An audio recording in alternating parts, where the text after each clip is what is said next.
Começando aqui Aqui Tem História, mais um Aqui Tem História. Hoje é o Omar Bones, enfim, que tem bastante história e gosta de contar histórias, né? Bom, o Elmar é um dos jornalistas mais bem informados e que tem uma história ilibada na imprensa gaúcha e é sempre uma fonte para todos nós que tentamos mexer com alguma coisa relativa à nossa realidade gaúcha. Não dá para fazer isso sem ouvir o Elmar, né?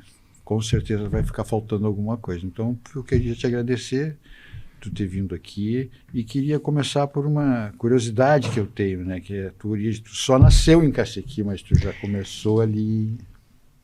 Eu nasci em Cacequi. Eu só fui me dar conta que eu não era de Santana do Livramento, acho que já quando eu tinha uns 17, quando eu estava me preparando para vir para Porto Alegre. E aí foi preciso fazer uma carteira de identidade que eu não tinha. Em Livramento, eu era nascido e criado ali, uma cidade pequena, conhecia todo mundo, a minha família era conhecida, todo mundo conhecia. Aí fui na delegacia fazer a carteira de identidade, precisava de uma certidão de nascimento. E aí fui ver a certidão de nascimento, a minha mãe não tinha, tem que fazer uma cópia, é em Cacequi, que está no cartório de Cacequi. Aí que eu fiquei sabendo. E aí eu fiquei sabendo que eu, na verdade, eu nasci e fui com poucos meses para Livramento. Meu pai era ferroviário e ele sofreu um acidente. Ele caiu do trem e o trem passou por cima do braço dele. Ele perdeu o braço direito. E foi uma tragédia porque ele era músico, ele era ferroviário, né? Músico naquela época não era profissão, né? Músico naquela época era... Né? Ele era um violeiro famoso na região e perdeu o braço esquerdo. Foi um drama para ele. Desmontou a família esse processo. Ele caiu do trem. E aí teve que ir para Livramento, que era um centro onde tinha hospital, o Cacequi era um lugarejo, um entroncamento ferroviário, né? Tinha os ferroviários, com as vilinhas das casas dos ferroviários, e a estação ferroviária, onde nos cruzamentos dos trens de Livramento, Bagé, Dom Pedrito, em direção a Santa Maria e a Porto Alegre, tinha aquele movimento meio-dia e à noite, e o resto era um vilarejo. Mas toda a minha vida foi feita em Livramento, né? Eu vou a Cacequi, adoro Cacequi, a gente tem aquela coisa, né? Ainda tem meus parentes lá, meus primos, minhas tias. E como é que tu foi entrando no jornalismo? Livramento, a minha família era uma família pobre, né? Meu pai era um ferroviário, que era um operário com alguma qualificação, mas depois as ferrovias entraram em crise, meu pai também sofreu esse acidente, se aposentou, enlouqueceu, a família ficou em muitas dificuldades. E eu fui, então, estudante de escola pública. Comecei a estudar desde o primário em escola pública. Grupo Escolar General Neto, uma escola pública de boa qualidade, com 2 turnos, com merenda, com almoço. Naquele tempo, estou falando de 50 e poucos, né? Entende? Já tinha isso. Tá? Me lembro que tinha estrutura de saúde bastante boa na cidade, né? E quando eu terminei o curso primário, na época era o primário, né? Os primeiros 5 anos, primeiro, segundo, terceiro, quarto e quinto grau, né? Quando eu terminei, estava começando a surgir o colégio estadual, que era um colégio, que era um ginásio público, porque antes não tinha ginásio público em Livramento. Tinha o colégio dos padres, que eram dos maristas, e tinha o colégio das madres. Mas eram pagos, ambos eram pagos. Eu não teria condições de estudar. Mas, infelizmente, 1 ano ou 2, quando eu já estava terminando o primário, começaram a construir o ginásio estadual de Santana do Livramento. E assim que eu terminei o primário, eu estudei no ginásio, Colégio Estadual Liberato Salzano, Vieira da Cunha, que é dessa família Vieira da Cunha, do pessoal do Vieirinha, do Eládio. E dali, depois eu estudei no Julim, depois na Faculdade de Filosofia, no curso de jornalismo da Faculdade. Em Porto Alegre. Livramento só tinha o ginásio. Aí eu vim para Porto Alegre para fazer, na época tinha não sei como é que é hoje, na época tinha os 3 anos preparatórios, que era o científico ou o clássico, né? Se fosse de letras, fazia. Então, eu vim fazer no Julinho, né? Mas aí eu fiquei sabendo que no ano seguinte a gente tinha instalado já o curso científico lá em Livramento, e eu tinha que servir, eu não queria servir, não era ligado no negócio de quartel, essa coisa, eu não queria servir. Voltei para lá porque lá eu conheci o pessoal do recrutamento e lá eu consegui não servir, ficar na terceira, né, como reservista de terceira categoria. Já tinha aprendido datilografia? A datilografia foi uma coisa assim que, perto da minha casa, tinha a dona Isolina, uma amiga da minha mãe, ela tinha uma aula de datilografia, que era um modernismo, como se tivesse uma aula de computação, de digitação, sabe? Modernismo, né? Ela tinha, mas era 3 ou 4 mesas Underwood, daquelas Underwood, com aquelas teclas brancas, assim, né? Redondas, assim, e a letra dentro e tal. E eu era um bom aluno, e ela ofereceu para minha mãe, então, para mim aprender de graça, porque ela era uma escola particular de datilografia, né? Tinha uns 8, 10 alunos ali, aquelas máquinas e tal. Mas ela via que eu não podia pagar, eu era curioso, ia lá ficar mexendo nas máquinas e tal. Aí ela ofereceu para minha mãe eu fazer um curso gratuito. Eu fiz, aprendi. Foi o que me valeu, cara. Foi o que me valeu, porque quando eu cheguei aí em Porto Alegre, para fazer, aí entrei no Julinho e tal, voltei para Livramento, voltei para Porto Alegre para fazer a faculdade e fui procurar emprego. E que emprego? Bom, vou procurar, estava falando na faculdade de jornalismo, né? Por influência de ter trabalhado no jornal A Plateia, lá em Livramento. Tu começou lá na Plateia. Comecei na Plateia como revisor. É engraçado essa época, porque a minha família era uma família sem recursos, então a gente não comprava jornal diariamente, né?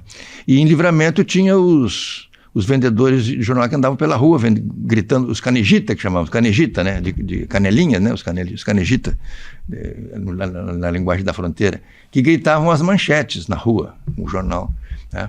Então tinha o Jornal de Livramento e o Jornal de Rivera. E ele gritava manchete em português e gritava manchete, né? Peligroso pulpo ataca em Rivera. E ele exagerava as manchetes, ele inventava. Apareceu, quando não tinha nada, ele gritava, apareceu La Verdade Desnuda. Uhum. Ia pelas ruas gritando. Mas o meu avô comprava o jornal de vez em quando, via que tinha alguma coisa, um crime, uma coisa assim, uma informação pesada, porque no interior o jornal não informa nada, né? No interior o jornal confirma aquilo que as pessoas já sabem, porque uma coisa acontece numa esquina, 20 minutos depois todo mundo já sabe. Mas o jornal é importante porque ele confirma o que é mero boato, mera invenção, mera fake news, que os caras acham que surgiu hoje, né? Então, o meu avô, quando tinha alguma manchete forte assim, ele comprava o jornal, mas ele já era velho, tinha catarata e tal, e eu que lia para ele. Aí, um dia eu estou lendo ali e o jornal na Plateia estava oferecendo uma vaga para um auxiliar de escritório. Eu disse, poxa, eu já sabia da datilografia, né? Já tinha terminado o curso de bola. Não deu outra. Dele lá o cara, o Melanchthon Toscano Barbosa, um jornalista. Eu acho que ele não era gaúcho, eu acho que ele era carioca. Ele trabalhou com o Chateaubriand e foi chefe da distribuição dos Associados. Depois se desentendeu com o Chateaubriand, mas ele foi o responsável pela grande expansão dos jornais dos Associados. Não sei por que motivo, foi parar em Livramento, comprou a Plateia, o jornal se tornou o dono da Plateia. Era o dono da Plateia quando eu entrei. Então me apresentei lá, quero me candidatar a essa vaga de auxiliar de escritório que tem aqui na Plateia e tal. Aí ele disse assim, sabe português? Mais ou menos. Sabe, minhas notas são boas e tal. E sabe datilografia? Sei. Então senta naquela máquina ali e escreve uma carta para mim pedindo um emprego. Escrevi. Nesse prestigioso jornal e tal. Aí entrei como no balcão de anúncios, os anúncios sociais. Na entrada do jornal, o jornal era um casarão, assim, estilo espanhol, assim, ele tinha sido sede da Sociedade Italiana da região ali de Livramento, uma sociedade de mútuo socorro dos italianos, né? Mas era um casarão estilo espanhol, assim, feito por, acho que é uma arquitetura uruguaia ou argentina, coisa assim, um casarão bonito. A Plateia funcionava ali. Na entrada tinha um balcão, assim, na porta de entrada do lado tinha um balcão onde as pessoas iam levar os anúncios, chamados anúncios sociais. Casamento, batizado, bodas, aniversário de alguma pessoa muito homenagens, promessa para os Padre Róis, sabe? Faziam muita promessa para o Padre Róis. Tá? E ali tinha um atendimento. E quem atendia era o João Davi, mas o João Davi era atendente no balcão e também fotógrafo do jornal. Tá? E aí tinha feito uma mudança na redação lá e tinha assumido um jornalista que tinha trabalhado no Rio de Janeiro, o Adão Carrazone, que era um cara muito atilado, e que ele queria incrementar a reportagem e queria que o fotógrafo se liberasse mais. O fotógrafo gastava uma boa parte do seu tempo no balcão de anúncios. Então eu entrei para cumprir essa função, liberar o fotógrafo. O João Davi foi um grande fotógrafo lá de Santana do Livramento. E eu ficava no balcão de anúncios, recebia os anúncios ali. Né? E era isso, né? Naquele tempo era clichê, né? Então tinha os clichês com todos os modelos de anúncio. A pessoa chegava ali, meu pai está fazendo 50 anos, eu queria fazer...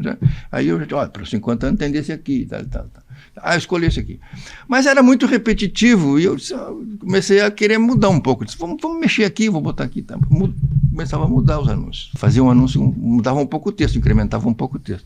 Aquilo ali, todo dia tinha uns 10, 15 anúncios, 15, 20 anúncios, o cara fazia, né? Preenchia um formuláriozinho e tal, fazia o texto. O doutor Toscano me chama lá e diz assim, é você que tá alterando os textos dos anúncios sociais? Eu disse, putz, estou perdido.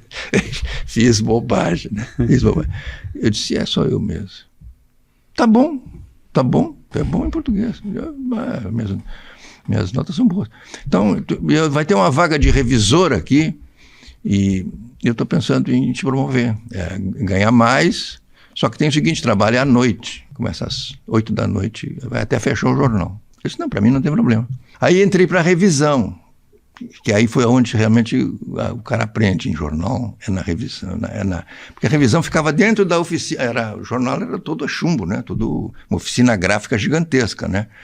E dentro da oficina tinha os revisores, né? O material ia da redação para a oficina compunha, montava, e era tirada uma prova, ia para a revisão. Ali sim o cara aprende, né? Porque ali um dia a dia, uma rotina pesada, né? E aí tu convive com aqueles veteranos todos, tantos da oficina, que tem aqueles ratões de oficina, que são os caras que sabem tudo, né?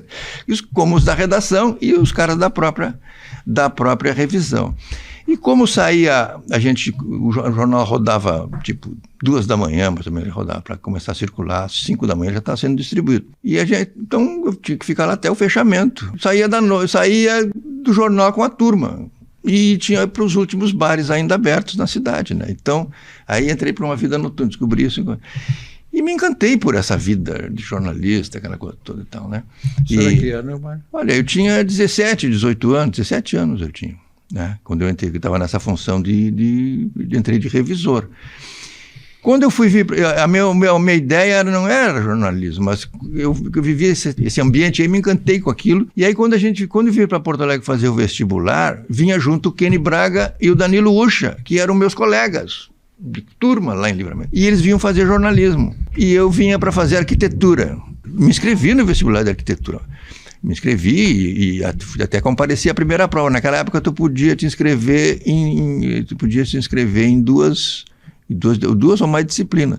Eu me inscrevi em arquitetura, mas botei o jornalismo por causa dos meus amigos. Botei o jornalismo, que a prova era uns dias depois.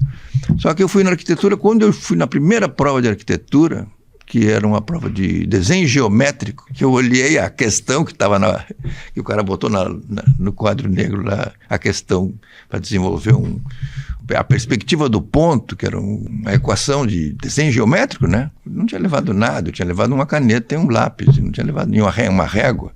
Aí eu olhei para aqueles caras, tinha uns caras com régua T, eu disse, não tenho chance. Assinei e fui embora, e não voltei mais.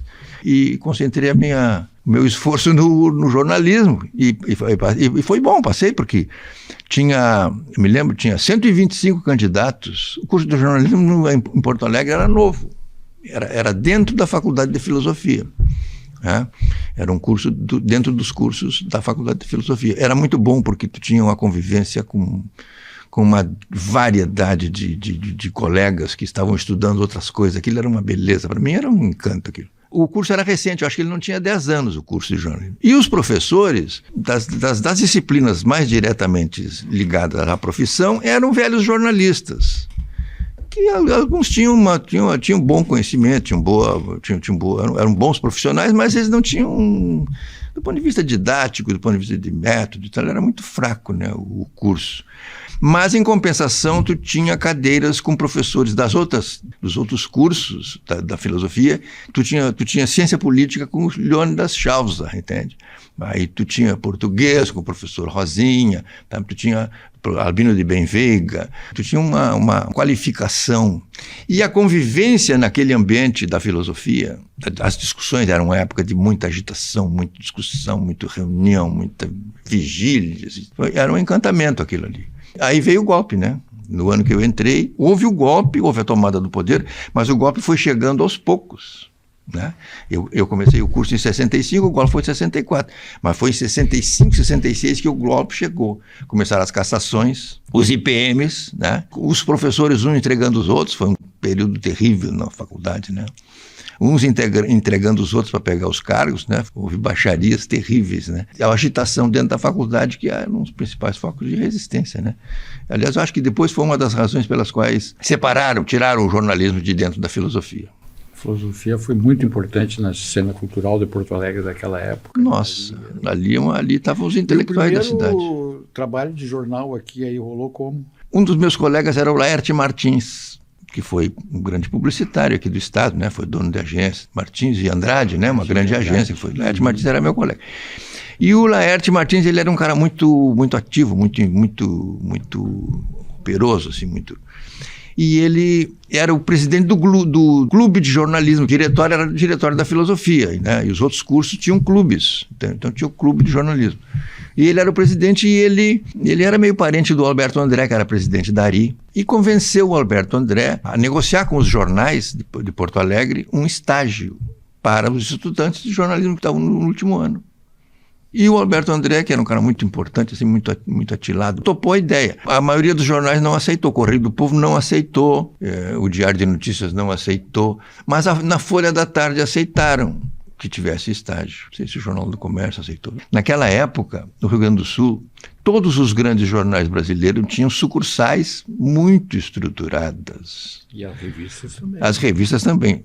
A sucursal do Globo tinha umas 10 pessoas. Aí eu me apresentei na sucursal do JB para fazer o teste para o estágio. Aí o diretor era o Lucídio Castelo Branco. O chefe da redação era o Abdias Silva, que era um piauiense que veio para cá junto com o Lucídio, que também era do Piauí, e que eram amigos do Érico Veríssimo. O José Sucauskas era um dos repórteres. A Eunice Jaques era outra repórter. O Alexandre Garcia era um estagiário. O Alexandre Garcia era um estagiário. E o Carlos Felberg era repórter. Isso tudo na sucursal do JB. Só a sucursal do JB em Porto Alegre. Hoje as pessoas não acreditam que isso seja verdade. Não acreditam que isso seja verdade. Então eu entrei ali no JB, no estágio, de tarde. Minha aula era de manhã, de tarde era o estágio. Ali tinha os cobrões ali, o Zukauska, o Abdias era um redator furioso, um cara com capacidade de escrever rapidamente. Aí eu aprendi um monte ali. Quando estava terminando esse estágio do JB, que não era remunerado esse estágio do JB, surgiu um na Folha da Tarde que era remunerado, e eu disse, puxa vida, fiz um teste e entrei no estágio. Eu, Ucha, mais uma outra colega, entramos no estágio da Folha da Tarde. Os editores aceitaram, a direção do jornal aceitaram o estágio, mas a redação não aceitou. Os jornalistas da época eram jornalistas, primeiro que a maioria deles eram funcionários públicos. O jornalismo era uma subprofissão, né? Era um bico da maioria dos caras, né? E os jornalistas tinham uma enorme bronca com o cara da universidade. Os caras, esses são os teóricos, não sabem nada. Ele não gosta de Tiago, ele tinha uma má vontade com a gurizada. Então, a direção da Folha da Tarde aceitou os estagiários, mas a redação boicotava. Então eu ficava lá sem fazer nada. E aí um dia que me deram uma coisa para fazer, me chamou o Edmundo Soares, que era o editor, disse assim, hoje à noite no Instituto Goethe tem uma assembleia para decidir uma área aqui de Porto Alegre, uma área muito importante, a área aqui onde era a Baixada, que é onde é hoje o Parcão, né? Onde era a Baixada, era o campo do Grêmio e tal, que o Grêmio tinha passado para o Olímpico, né? E aquela área era uma área pública, tinha sido devolvida para o município, e havia um debate sobre o que fazer com a área. Então havia uma mobilização na área do pessoal da construção civil para construir uma série de prédios. Ele já tinha até a maquete com 9 ou 11 prédios de 10 ou 11 andares para fazer ali naquela região. E de um lado havia um movimento da sociedade para fazer dali um parque, que o Alberto André era um dos líderes desse movimento para fazer dali um parque. Aliás, ali no Parcão é um parque muito por causa do trabalho do Alberto André, na Câmara de Vereadores e no Correio do Povo. E no Correio do Povo. Ele é que salvou. Os caras tinham até maquete. Eu me lembro nessa assembleia que eu fui, os caras botaram na frente, assim, na entrada, botaram assim, aquela linda maquete, assim. Né? Botaram uma linda maquete, assim. Mas o assunto era uma briga de 10 anos que já vinha. Era um troço extremamente complexo. Tinha ações na justiça, tinha não sei o quê, tinha herdeiros, E eu, um foca, fiquei ali ouvindo tudo aquilo durante cheguei às 7 horas da noite, eram umas 9h30 quando terminou. Quando terminou, eu disse, confusão na minha cabeça, não sei por onde eu vou começar essa matéria. Aí encontro o Arthur Monteiro, e eu disse assim, Arthur, não sei por onde eu vou começar essa matéria, cara, não entendi quase nada aqui. Ele disse, não, eu também não entendi, vamos tomar um uísque aqui no bar do Goethe, e a gente já... Aí fomos... Não, mas eu tinha que voltar, porque a Folha da Tarde fechava à noite e circulava de manhã no dia seguinte. Não, vamos tomar um uísque aí, a gente esclarece as ideias. Tomei 2 doses de uísque com ele, aí piorou tudo. Aí que a minha cabeça entrou em parafuso. Eu fui para a redação, aí o Edmundo estava lá me esperando para fechar uma próxima. E ele foi embora e eu fiquei. Aí no dia seguinte eu voltei cedo. Ele chegava de manhã cedo para fechar. O jornal fechava umas 10 horas para rodar ao meio-dia. E quando ele chegou, eu já estava lá. Ele disse, passou essa noite? Eu disse, não, eu fui em casa e voltei, estou terminando aqui. Aí ele olhou assim, puxou da máquina assim, amassou e disse assim, eu já fiz um texto legenda, deixa isso aí tão horrível. Esquece isso aí. Eu já fiz um texto legenda, já baixei a primeira página, já baixei. Peguei uma foto da reunião e botei um texto legenda lá, esquece. Acabrunhado, levanto para ir embora. E quando estou saindo, ele diz assim, olha aqui, ó, e acho que tu devia pensar muito seriamente em mudar de profissão. E procurar outra atividade. Eu disse, puta que pariu. E o estágio ainda não tinha terminado, ainda tinha uns 15 dias de estágio. Bom, pelo menos vou ficar até o fim do estágio, porque o estágio era remunerado. O salário mínimo era 60 cruzeiros. O estágio eu ganhava 58. Mas para mim, duro, completamente. Um dinheirinho que minha mãe me mandava de Livramento, mal dava para comer no RU, né? Então aquele dinheiro daquele estágio era muito importante. Eu disse, não, vou ficar aqui até o fim, né? Na minha última semana de estágio, eu já desesperado, sem saber o que fazer, deu uma crise na redação e caiu a cúpula toda. Caiu o Edmundo Soares, caiu todo mundo. E aí assume o Walter Galvani. E o Galvani era de uma turma nova que os velhos, que tinha uma divisão, uma treta com os velhos lá e tal. Aí o Galvani assumiu e nos chamou, eu, o Ucha, o Kenny e outros mais jovens. Olha aqui, ó, eu estou assumindo aqui e eu conto com vocês. Eu conto com vocês porque esse pessoal aqui, a gente tem que mudar muita coisa e eles não aceitam, eu conto com vocês. Eu disse, mas o meu estágio está terminando. Não, vamos renovar, tu vai continuar. E tá, de repente tu passa até a repórter. Foi o que me salvou. Porque aí o Galvani precisava dessa juventude e ele aí começou a nos botar na rua, com pauta, né? Pronto, aí fui salvo por essa mudança. Isso foi que ano? Na Folha da Tarde. Isso é 67. Porque depois tu foi para Veja. Sim, aí 67. Tu chegou a terminar o curso de jornalismo? Não, né? Eu não fiz a última prova. Eu era rebelde. Tinha que aprender taquigrafia. E eu me atrasei num exame, no exame de português, com um professor que era muito meu amigo, o professor Albino de Benveiga. Eu era bom aluno de português, tinha boas notas e tudo, ele era muito meu amigo. Mas eu morava na Tristeza e me atrasei.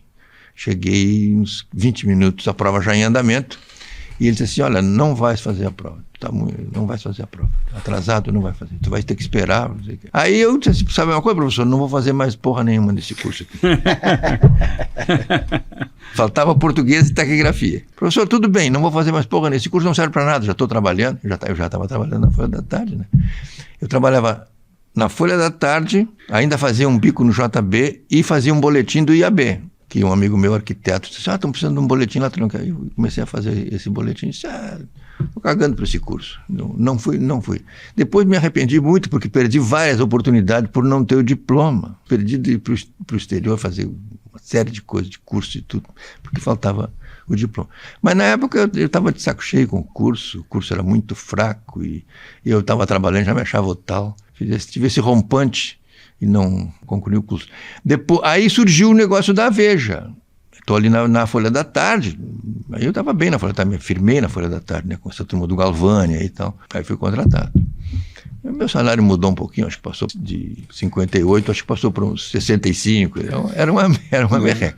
E uma noite estou indo para cá, saía do jornal uma hora, um pouco, e morava na 24 de maio ali, estou subindo, saía pela Rua da Praia, subia ali e dava uma passada ali pela Salgado Filho, onde tinha vários barzinhos ali, dava uma passadinha.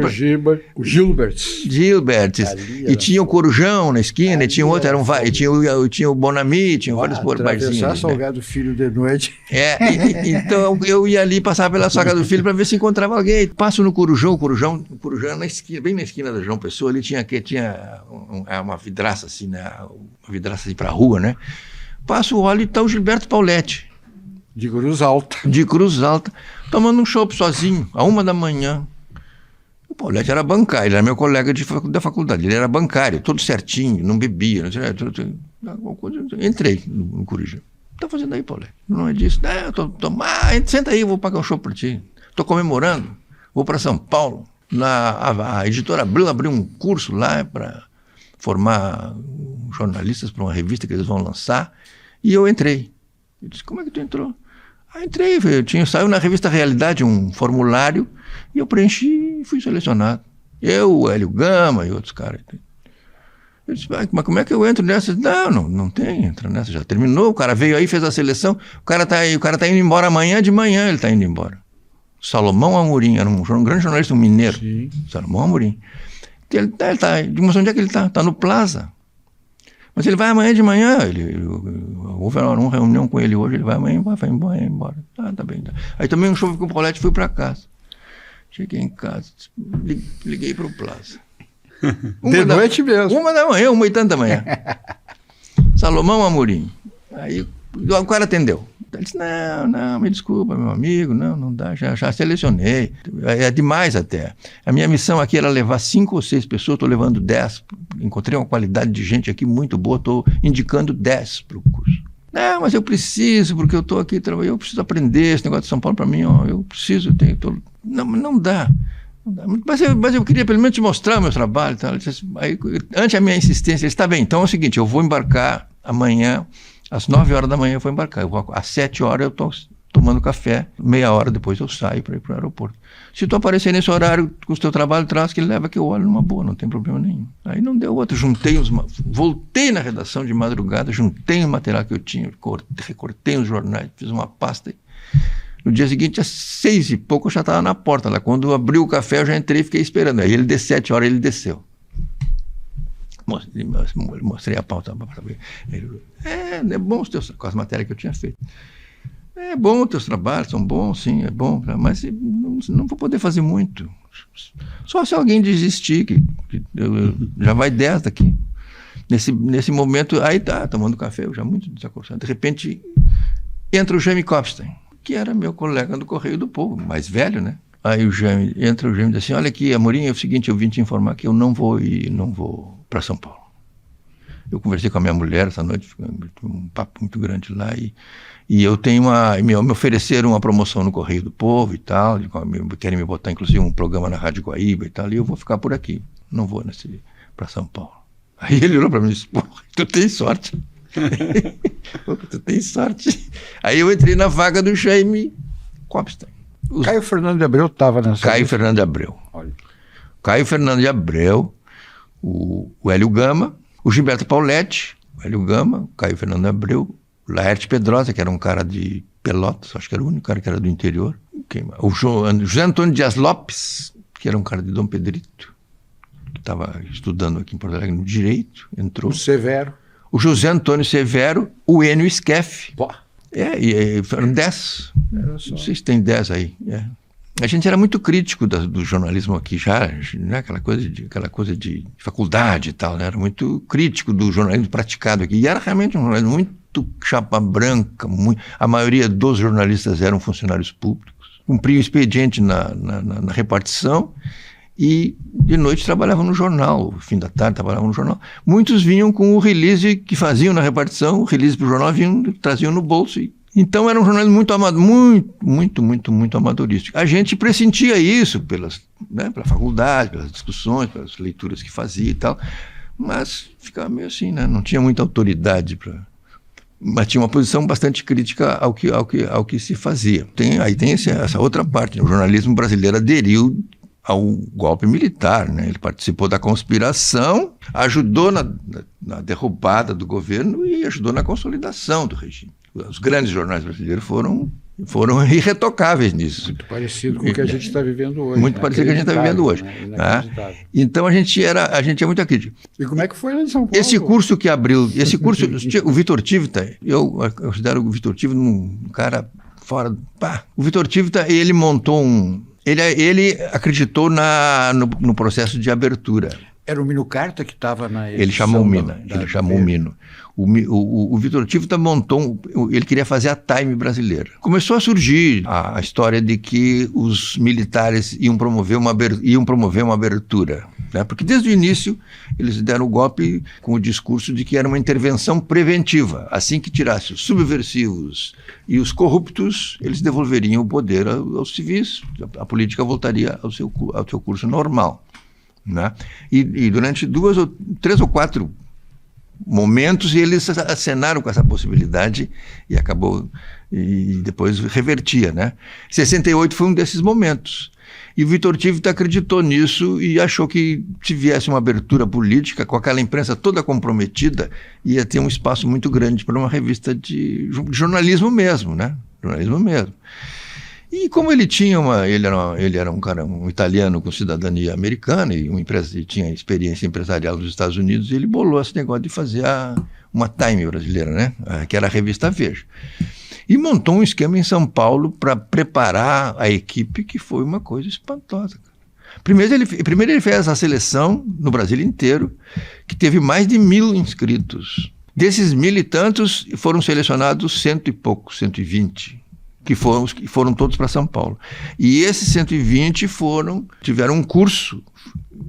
Aí ele reuniu os principais editores da Folha de São Paulo, do Estadão, do Jornal do Brasil, porque ele fez a equipe de editores, liderada pelo Mino Carta.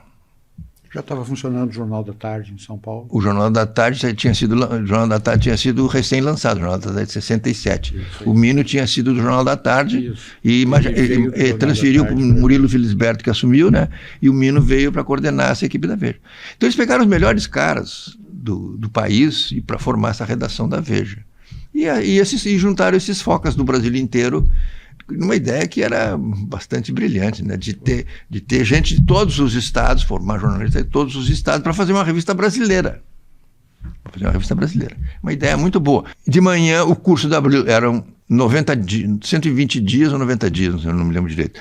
De manhã era aulas teóricas, geralmente uma palestra ou um debate. Celso Furtado foi lá dar uma palestra sobre planejamento econômico e essa coisa, sabe?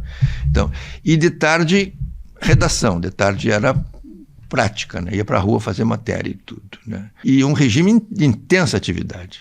Se aprendia muito rapidamente. Começou em março, para a revista ser lançada em setembro.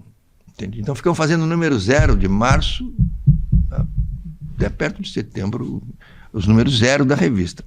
Só que nesse meio tempo, o regime que abri foi fechando. Foi fechando. E a revista saiu ainda com um ambiente meio de abertura, mas logo começou o fechamento. E o propósito da revista, que era tocar em temas que não eram tocados, anistia, presos políticos, isso tudo foi. Aí, para culminar, um ano depois, veio o AI-5, que foi o fechamento do troço, né? Foi o golpe dentro do golpe. Aí a revista ficou sem rumo. E a revista só não fechou. A revista ela ficou, acho que ela chegou a vender, para uma revista nacional, ela chegava a vender 8 ou 9 mil exemplares, 10 mil exemplares. Para uma revista que para uma revista nacional não é nada, né? Começou e assim. E só não fechou porque o Vitor Tivita disse: não, isso aí é um momento, e vai passar, vamos manter o projeto, vamos continuar com o projeto, vamos baixar um pouco a bola, mas vamos continuar e tal. E a revista só sobreviveu, enquanto revista como caráter, enquanto ele foi vivo, né? E depois que ele morreu, a revista virou né? Mas, enfim, o fechamento de 69 foi uma coisa terrível, né? E praticamente o jornalismo morreu, né, naquele momento. Então ficou. Aí o que aconteceu? A gente ia para as áreas não. Aí que surgiu as coberturas de ecologia, sabe? Aí se ampliou as coberturas de esporte, aí esse comportamento, essas áreas todas. Porque não se podia falar de política, de economia, qualquer coisa que envolvesse crítica ao governo, nada disso podia falar. E aí tu veio embora, mano?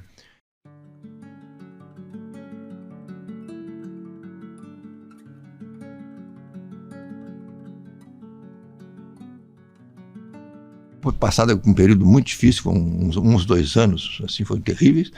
A revista começou a se reabilitar, e começou a subir as vendas, começou a crescer e tal. Eu era muito amigo e muito próximo do José Antônio Severo, a gente morava na mesma região ali. Como é que tu vivia em São Paulo? Naquela época também São Paulo era muito legal, né? Cheio de restaurantes, vida no São Paulo era uma coisa muito louca, né? São Paulo era uma cidade esplendorosa. Eu ficava espantado, porque São Paulo era uma cidade já era uma cidade gigantesca. E era uma cidade segura, tu andava em qualquer lugar à noite. Na Ipiranga, na São João, ali na Praça da República, na Consolação, ali, todo aquele perímetro ali, tu fazia tudo à noite, a pé, andando por ali, não era uma coisa, né? Bares, pontos culturais, shows, era um outro mundo, né? Era um outro mundo.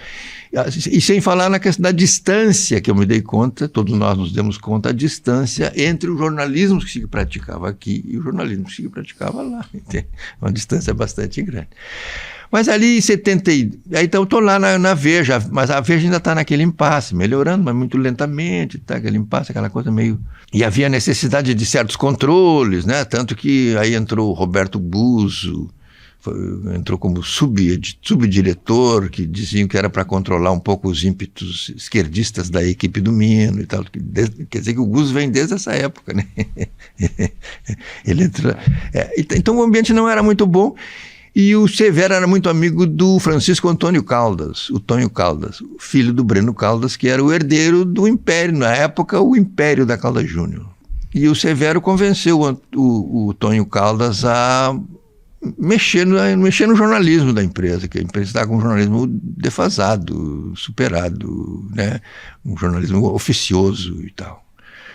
E convenceu o Tonho. E o Tonho veio e vendeu para o pai dele a ideia de começar um processo de renovação da casa, que estava com um jornalismo antiquado, com muito funcionário público na redação.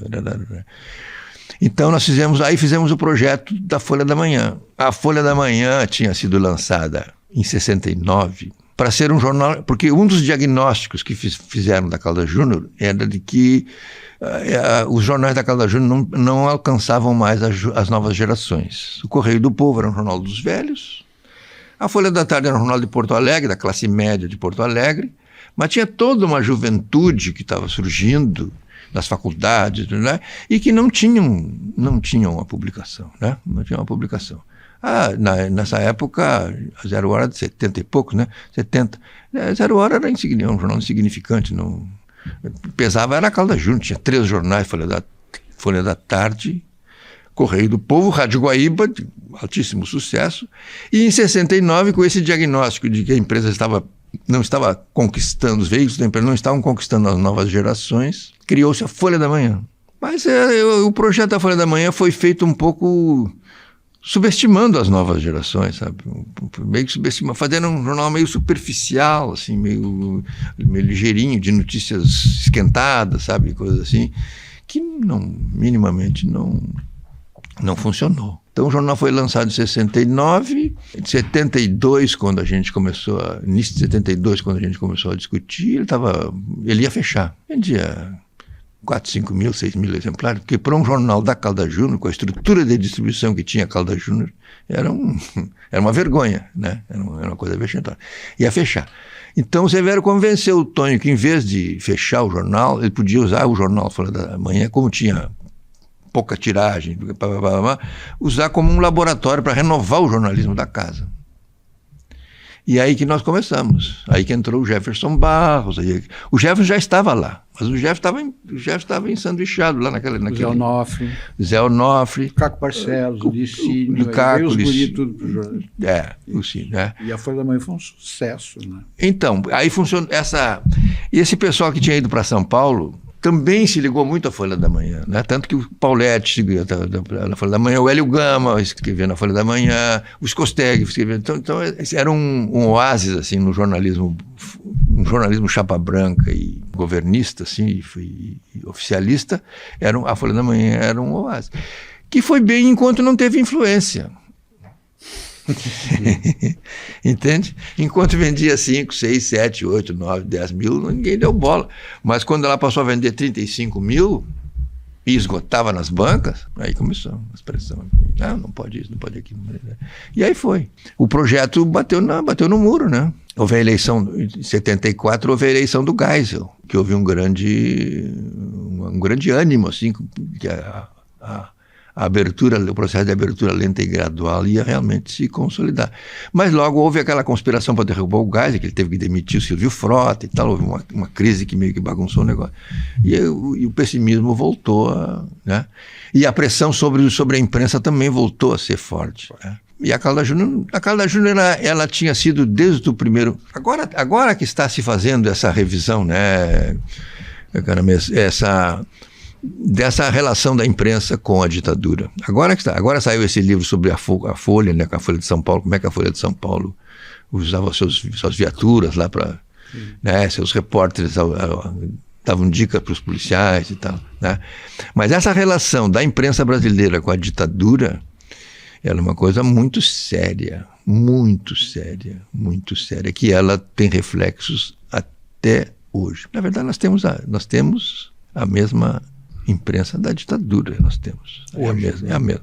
Estadão, o Globo e suas afiliadas. O jornal O Globo, a Rede Globo e suas afiliadas. O Estadão, a Folha e os regionais, né, que tem seus correspondentes regionais, como a Gazeta do Povo de Curitiba e tal, né? E os que desbordaram no processo final ali foram liquidados, né? A própria Calda Júnior.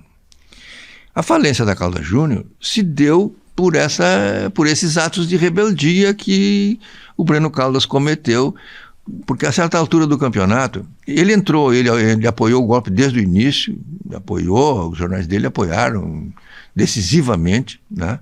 Basicamente por causa da inimizade dele com o Brizola, que ele detestava o Brizola, porque o Brizola em 61 tinha tomado os transmissores da Rádio Guaíba lá e tinha para fazer a legalidade. Entende? Então ele entrou porque ele achava que os milicos iam tirar fora o Brizola. Então, mas ele não era um cara de apoiar um regime autoritário, ele era um liberal, um cara com uma boa formação, um humanista e tal. E quando ele viu que a ditadura começou a ir para um terreno pesado, de tortura, de arbítrio, ele começou a se afastar. Não, isso aí eu não concordo, não pode ser. Ele começou a ser um elemento crítico. E quando ele aposta no projeto da Folha da Manhã, que era um projeto que apostava na abertura democrática, na liberdade, sem censura, liberdade de imprensa, aí ele se colocou na linha de tiro. No final do regime militar, todos os grupos jornalísticos importantes do país estavam mal, em crise. O Estadão estava em crise terminal. Acho que a única que estava com uma situação saudável era a editora Abril, por causa das revistas. E o governo socorreu a todos. Deu projetos para o Estadão, o Antônio Carlos Magalhães deu projeto das listas telefônicas de São Paulo para o Estadão fazer para salvar o Estadão, para o Frias, para a Globo, para a RBS, o governo socorreu todos. E tinha um processo para socorrer o Breno Caldas que o Delfim Neto amorcegou e não... Tanto que o Breno afundou por causa das dívidas que ele não pôde. Porque o governo... Já tinha a TV funcionando. Já tinha TV. O governo tinha estimulado... Tu nunca quis ir para a televisão? Não. Nunca quis. O governo tinha estimulado as empresas a se endividarem em dólar. Porque no momento era favorável, o governo dava um subsídio e tal, comprar equipamento, modernização e tudo. E a Calda Júnior foi uma das que, todo o equipamento da televisão ela comprou se endividando em dólar. E o governo socorreu todos os outros naquele momento em que houve as duas maxi desvalorizações da moeda nacional, né? 73 e 76, né? Quando houve as desvalorizações e quem estava endividado em dólar ficou sem condições de pagar, né? As maxi desvalorizações do Delfim Neto, né? Tem 30% de desvalorização da moeda nacional em relação ao dólar. E o governo cobriu essas diferenças para todas as empresas. E na Carla Júnior eles deixaram o Carla Júnior na chuva, foi aí que ele quebrou. Foi por causa disso que foi executada a dívida dele, e ele quebrou e ele perdeu tudo. Assim como o Correio da Manhã. Foi outro jornal que, quando os milicos começaram a mostrar as garrinhas mesmo, ele desbordou e foi liquidado também. Então, a imprensa que sobreviveu, os grupos de imprensa que sobreviveram, e sobreviveram muito fortes, são os mesmos da ditadura. Esse modelo de network, de rede, de ter um grupo dominante, uma opinião dominante, um noticiário dominante, um jornal nacional, isso é uma ideia do general Golbery, né? De ter uma hegemonia da comunicação, toda a informação sob controle. Tanto que, em certa altura, houve um acordo entre os militares e as empresas. Eles levantavam a censura, mas as empresas também não provocavam. Aí houve as empresas... Passamos a ter censura interna. Né? Fizeram um expurgo nas redações para tirar os caras que não eram confiáveis, aqueles caras que... Não, isso aqui não dá para fazer, tem coisas que não dá para fazer. O departamento comercial começou a ter influência e tal. Mandar na gente. E o que nós temos hoje, nessa nossa democracia, coitada, frágil, a mesma imprensa... E fazendo as mesmas coisas, fazendo os mesmos, as mesmas manipulações. Né? Talvez até pior. Talvez até mais... Agora estão fazendo quem conhece a história, aqui tem história, nós já vivemos tudo isso, é um absurdo. Talvez até mais grosseiramente. Por isso, né? Porque é uma desonestidade intelectual consentida. O cara não pode dizer que... Agora mesmo nós estamos vivendo... um momento decisivo. Essa eleição de 26 vai ser um momento que o país vai escolher um rumo ou outro, entende? E a imprensa está querendo influir nessa decisão pesadamente, quando ela deveria fornecer os elementos para a população decidir. Porque só vai ter estabilidade um governo que realmente tenha apoio popular, que tenha a população com ele, entende? E não como eles estão fazendo. E o que eles estão fazendo é uma coisa criminosa, cara. A manipulação das informações, a distorção das coisas, a falta de clareza de certas premissas que eles batem o dia inteiro, tá? É uma coisa assim assombrosa. É um noticiário que o povo não existe, a população não existe para esse noticiário. Essa questão do INSS é espantosa, cara. Desde 1919, quando começaram a fazer essa legislação que favorecia essas fraudes todas, pipocam nas redes sociais centenas, milhares de casos de reclamações, de coisas. Já houve denúncias, a justiça já interviu, mas só agora... Onde é que estavam os repórteres? Né? Onde é que estavam os caras que cobrem as áreas do INSS, que é uma área importante? Não tem informação sobre... O INSS é a sua informação só quando é negativa, não se acompanha. A cobertura do SUS é só quando tem as filas, só quando tem os troços, só quando... Uma das coisas mais importantes do país é o SUS. Não tem cobertura. Nós temos um deserto de mídia. O SUS é o maior programa de saúde do mundo. Não tem nenhum lugar do mundo que atenda 215 milhões de pessoas. E só tem notícia quando que dá um problema das filas, que não sei o que, o que o SUS faz. Eu sou do SUS, eu não tenho plano de saúde, nunca tive, não tenho nada disso. Eu sou atendido pelo SUS, estou aqui com 81 anos, todas as vezes que eu preciso do SUS eu vou no SUS. Tem que esperar um pouco, às vezes eu espero, tá? Mas tem problema? Tem problemas gigantescos, mas do jeito que... Mas é uma coisa que dá maior importância para o país, cara. Eu queria te perguntar, nós vamos chegar aí, né? Mas eu queria te perguntar o seguinte, aí da Folha da Manhã deu a diáspora, começaram os problemas e tu então criou o Cojornal. Não, na Folha da Manhã nós era um grupo, a nossa tese central que nos orientou na montagem do projeto, da mudança que se fez no jornal, era essa. Olha, a população no Rio Grande do Sul, ela hoje é oposição ao regime, porque a gente pegou as eleições, né, 70, a eleição de 70 mostrou né? E o Rio Grande do Sul deu um banho, né? Elegeu o Brossala. Depois, em 74, elegeu aquela vitória do Brossala. Então, o nosso diagnóstico é o seguinte: a população é crescentemente de oposição ao regime. E o jornalismo é todo de apoio ao regime. Tem que mudar esse foco e criar um jornalismo que atenda mais essa demanda dessa população que está querendo, apostando na democracia e tal. Como é que eram as matérias? O Pedro Simão era o principal líder da oposição no Rio Grande do Sul, onde era a oposição mais aguerrida, a oposição política ao regime militar, né?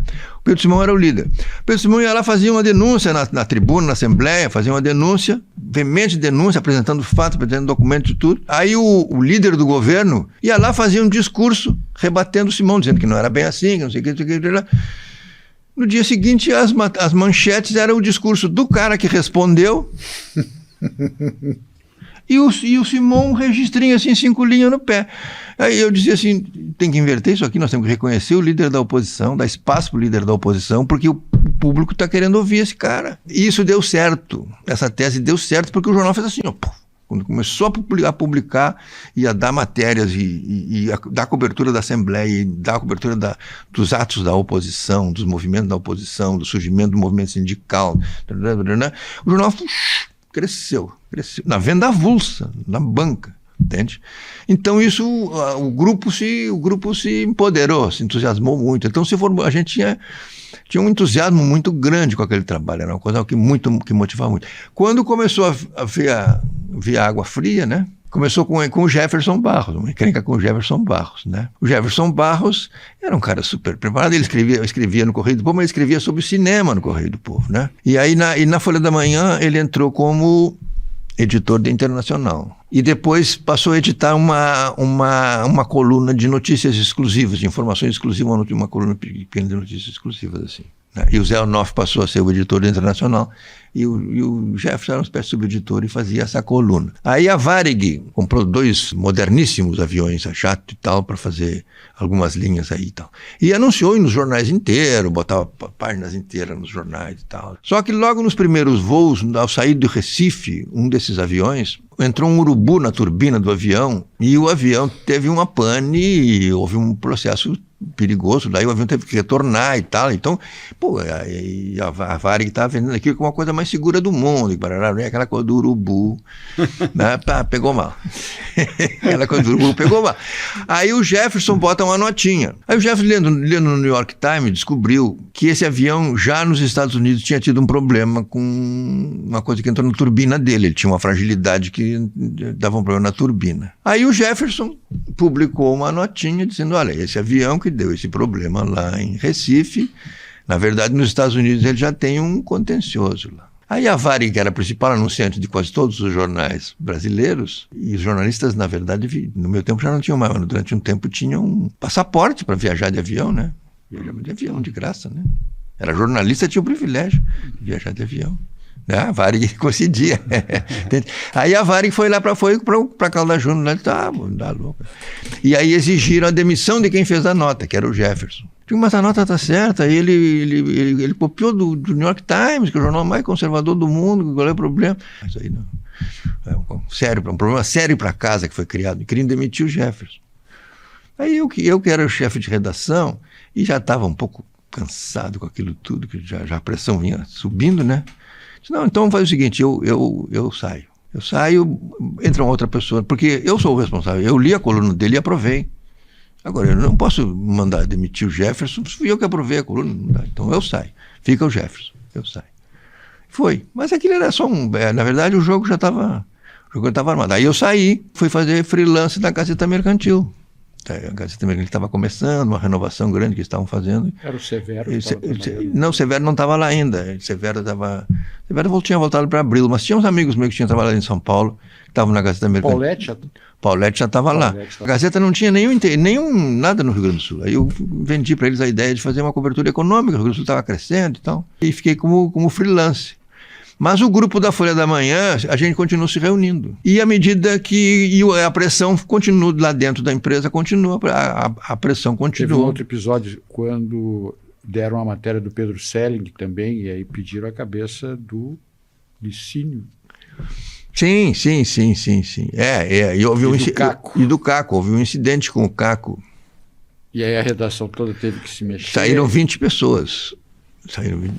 Aí decidiram demitir o Caco. Eles estavam buscando isso, né? E aí, em solidariedade, saiu o Osmar Trindade, que tinha ficado no meu lugar, e quase a redação toda. E além de fazer o freelance para a Gazeta Mercantil, eu comecei com o Jorge Polidoro. Nós começamos a fazer uma empresa de house organ. Naquela época estava na moda os jornais de empresa, né, os house organ. E o Polidoro era muito relacionado em algumas áreas empresariais. Aí começamos a fazer jornais de house organ para empresas. E paralelamente a essas discussões que se tinha com o pessoal da Folha da Manhã. E essas discussões foram evoluindo. Chegou uma hora que essa nossa empresa, que era eu, o Polidoro e o José Abujanra, mas o José Abujanra era o administrador, ele cuidava das contas, dos troços.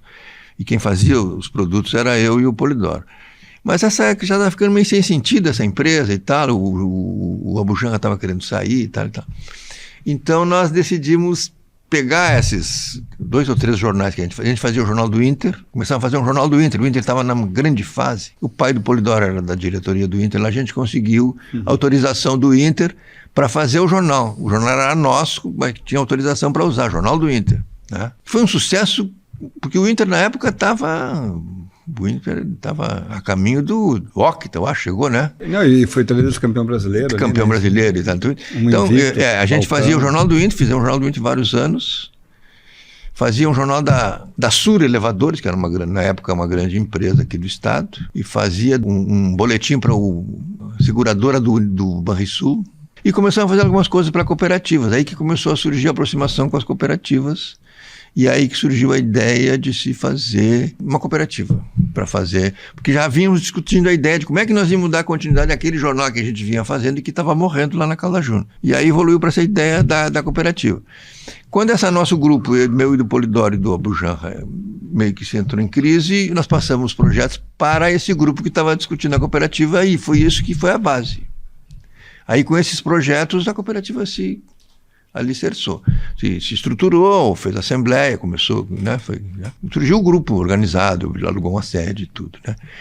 E logo em seguida houve o episódio da Folha da Manhã com essa demissão dos 20 e tantos caras que a maioria naturalmente foi lá se abrigou lá no jornal e começou, aí que a coisa começou Isso é 1974? 74 eu saí da Folha da Manhã, em julho de 74.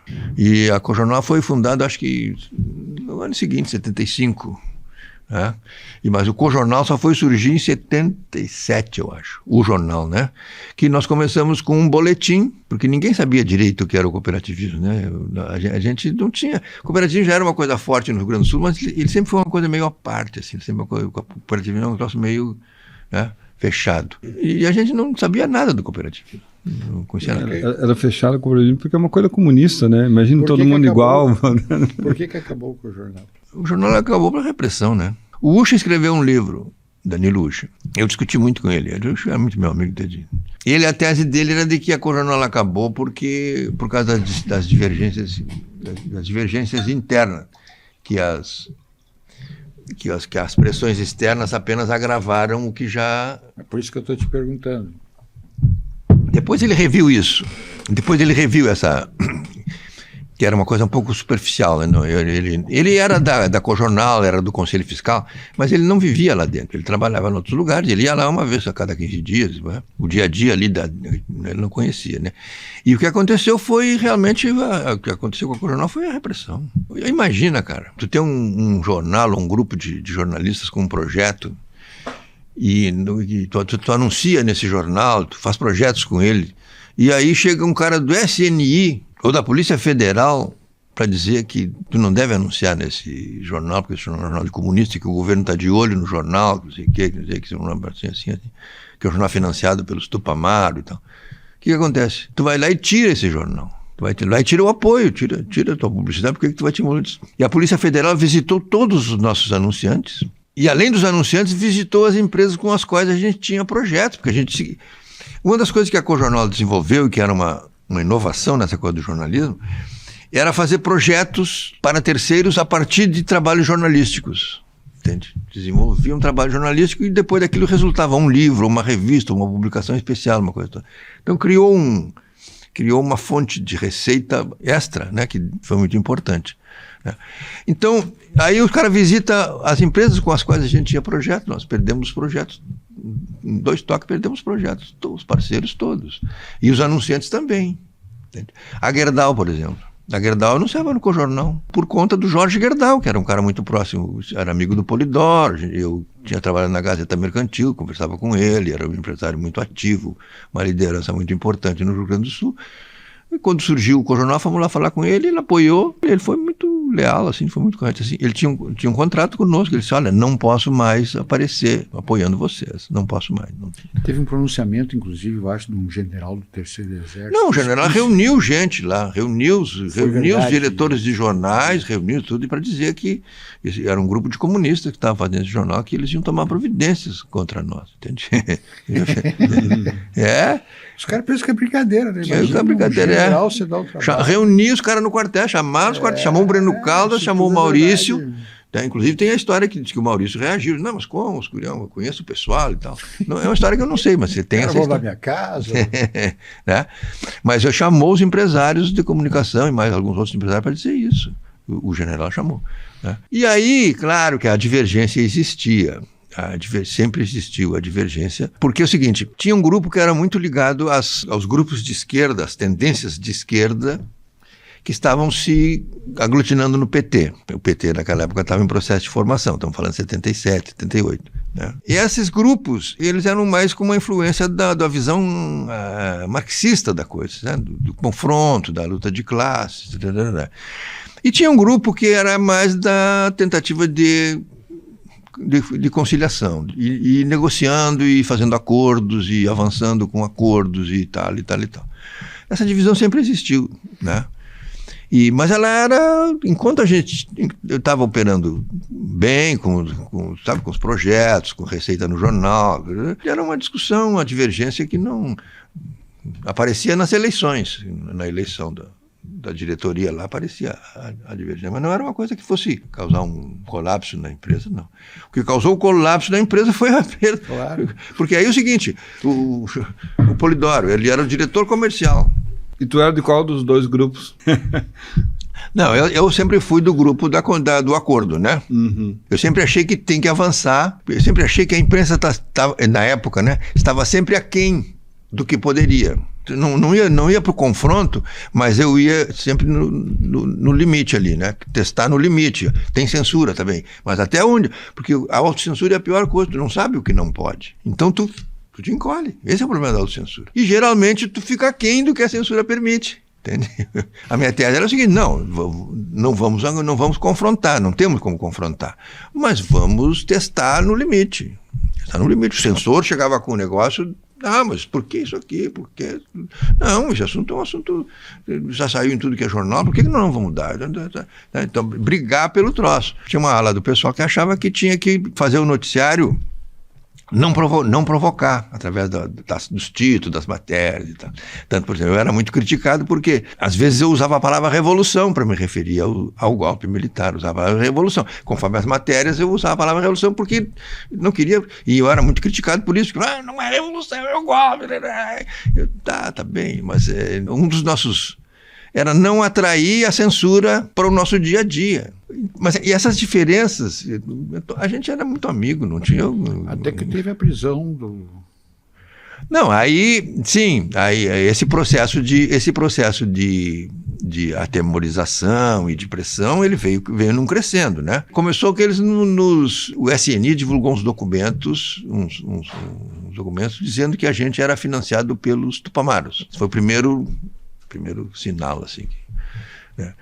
Depois, como as visitas quando nós publicamos a matéria dos caçados, do Furtado, Alencar Furtado, deputado Alencar Furtado, aí um pessoal de São Paulo, que era ligado a nós, fez uma reportagem lá para um jornal lá de São Paulo sobre os caçados. Eles foram no Diário Oficial, pegaram o Diário Oficial da União e pesquisaram todas as cassações que foram publicadas no Diário Oficial da União. Chegaram à conclusão que tinha sido 4.800 e tantos políticos caçados. E fizeram uma matéria com esses nomes, uma matéria muito bem feita, assim. E lá a censura proibiu. Eles trouxeram para nós. Aí eu li aquele material, era uma bomba. Material era uma bomba. Mas como é que eu vou... Aí que eu disse, nos títulos controversos, eu botei assim, 4.800 não sei o que, caçados pela Revolução. Aí eu usei a palavra Revolução, porque era um jogo maroto, né? Eu dava... Mesmo assim foi a gota d'água, essa foi a matéria que iniciou mesmo a repressão. Aí que eles começaram a visitar os nossos parceiros e tudo, né? E não sei o número de parcerias que a gente tinha, mas era bastante interessante. E o único que resistiu foi o pessoal da Unimed, o pessoal da cooperativa da Unimed, o Luiz Mai. Ele até num depoimento ele fala. Os caras foram visitar ele, explicaram tudo para ele, e ele disse, mas eu conheço o pessoal lá, não é nada disso e tal. Ele resistiu e seguiu anunciando conosco. Então, quando começou a faltar o dinheiro, tu sabe que o projeto jornalístico nunca é um projeto muito rentável, né? O jornalismo não é uma coisa... Eu digo, o jornalismo não é um negócio, o jornalismo é um serviço. Quando o jornalismo é um bom negócio, ele está sendo um mau jornalismo. Não é um negócio, ele não é um bom negócio.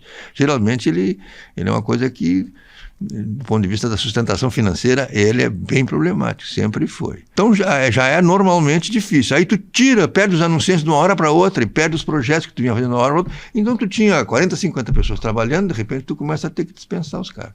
Obviamente que a divergência interna vai... vocês estão agindo errado, porque estão cedendo, vocês têm que reagir, não dá para... Aí começa. E começou a faltar o dinheiro, né? Eu era casado, tinha 2 filhos. Vejo aquela queda da receita, de onde é que vai vir? Eu ficava dia e noite lá dentro, né? Pô, trabalhava feito um cão. E daqui a pouco não vou ter mais, não vai poder me pagar mais. O Polidoro, ele era diretor comercial. Já perdemos os anunciantes, mas o que ele vai fazer daqui a pouco? Onde é que ele vai? Quando acirrou a divergência interna, botei as barbas de molho, né? Porque cooperativa, eu conversava muito com o Rubens Lilienfritz, e o Rubens sempre dizia, cooperativa, quando dá racha, é difícil de segurar. E aí deu aquele racha, o racha se acirrou, e à medida em que faltava o dinheiro, o racha se acirrava mais. Eu disse, não, isso aqui não, eu não vou ficar aqui. E outra coisa, nós fomos processados, aí o primeiro passo foi esses documentos, o terceiro passo foi a visita aos anunciantes e parceiros nossos, e o terceiro passo foi que eles nos passaram, foi uma armadilha, nos passaram uma documentação sobre as guerrilhas do Vale da Ribeira, do Araguaia e tal, né? Um militar nos passou os documentos internos do Exército sobre as guerrilhas. Então, era uma coisa irônica, porque já tinha acontecido há 10 anos atrás, nós estamos aí em 81, e tinha a guerrilha do Lamarca, no Vale da Ribeira, era 71. E a boa parte dos documentos eram sobre o Vale da Ribeira e sobre o Lamarca. Então, 10 anos esses acontecimentos tinham se passado, e a população não sabia, porque isso não foi noticiado. Saiu uma coisa aqui, outra ali, nunca ficou muito claro o que realmente tinha acontecido lá. Então, era um furo de 10 anos atrás, baseado em documentos internos do Exército. Mas aí era uma armação, né? Acho que nós ficamos uns 6 meses em cima da matéria, né? Peguei o material, passei para um colega para ele ler e fazer assinar um resumo daquilo, e ele disse, é bomba, hein? É bomba. E ficamos discutindo, vamos publicar ou não publicamos? Publicamos, não publicamos, publicamos, não publicamos. Vai dar encrenca, não vai ser, isso aí vai dar encrenca. Pois é, mas o nosso código de ética diz que a gente não pode saber de uma informação importante, que seja de relevância social, e não publicar, né? Tem que publicar. Então, aí em determinado momento publicou-se a matéria. Claro, os caras estavam tudo armados. A hora que saiu a matéria, eles já tinham... As investigações já estavam prontas. Aí nós fomos condenados por quiseram nos acusar, inclusive, de subornar o militar. Ter subornado ele. Porque ele, na hora de ir embora, ele alegou que estava sem grana, que ele morava lá em Dom Pedrito e tal, ele contou uma história, que ele estava indignado com o quartel, não sei o que e tal, e que ele precisava chegar em casa pelo menos com um rancho para levar para casa e tal. E aí nós temos um dinheiro para ele, mas foi uma passagem, pagar uma passagem para ele voltar para Bagé, e demos um dinheiro para ele fazer um rancho para levar para casa. E a partir disso eles quiseram nos acusar de suborno. Mas é que eles botaram lá uma grana, 15 mil, 30 mil, que coisa que não, a gente nem tinha, né? Então isso aí não pegou. Mas fomos condenados. Nós fomos condenados a 1 ano e meio de prisão, eu acho. Eu e o Trindade, eu acho que a Rosvita e o Rafael, não sei como é que foi. Mas 1 ano e meio de prisão. Por ter... O suborno não colou, mas colou ter divulgado documentos sigilosos do Exército. Mas como é que foi a prisão? Lei de Segurança Nacional. E como é que foi a prisão, Elmar? Então, aí começou as audiências em Bagé e aqui. Umas audiências pesadas, cara. E eu disse, isso aqui vai dar mal, né? Vou para a fronteira. Claro, vou para a fronteira. E aí fui para Livramento, fiquei lá, arrumei um negócio lá com uma plateia de lá e fiquei lá em Livramento, esperando a chuva passar. Porque eu estava aqui, desempregado, fazendo uns freelances, e submetido a esse negócio de audiências e acariações. Foi numa acariação no Terceiro Exército com o militar esse que nos entregou os documentos, né? O cara contou uma história toda fechadinha. O cara era um... Bom ator. Era um especialista, né? O cara contou toda a história, certinha, tudo. Eu cheguei no dia tal, falei com esse cidadão que era eu, né? Ele disse isso para ele, ele me disse isso, acertamos, aí falou, contou toda a história certinha, tudo. Aí o cara pergunta para mim assim, o coronel, assim, o que o senhor tem a dizer desse depoimento? Eu disse, eu tenho a dizer que ele é um cara muito imaginativo, ele podia ser um escritor. E o cara pulou em cima de mim. Eu disse, coronel, eu não estou aqui para ser acreditado. Aí o cara encerrou a audiência. Mas a condenação acabou acontecendo. Só que esse processo ele começou lá em 80, quando a coisa ainda estava meio nebulosa, 81, a coisa estava muito nebulosa. Mas ele foi se decidir em 82, quando já estava na rua as diretas, já não tinha mais clima para prender jornalistas, entende? Mesmo assim, nós pegamos lá uns 20 dias ali no Mar de Pelletier ali, né? Eu, o Osmar, a Rosvita e o Rafael. Eu estava na Gazeta, aí eu estava na Gazeta fazendo freelance. Cheguei na Gazeta, aí a secretária disse assim, Elmar, tem 2 caras lá na recepção que querem falar contigo. Eu acho que são tira. Ele disse, é tira. Tira. Eu estava assistindo filmes americanos. Acho que é tira. Tá. Aí fui lá, os caras, não, só tem que nos acompanhar para dar um... É rápido, é só um depoimento. É sempre assim, é rápido. Não, só dar um depoimento. Aí quando cheguei lá, dei o depoimento e já fiquei, né? E aí daqui a pouco chegou o Trindade, daqui a pouco chegou a Rosvita. Mas o clima já não era mais... Aí ficamos uns 20 dias. Só, que bom, né? Que bom.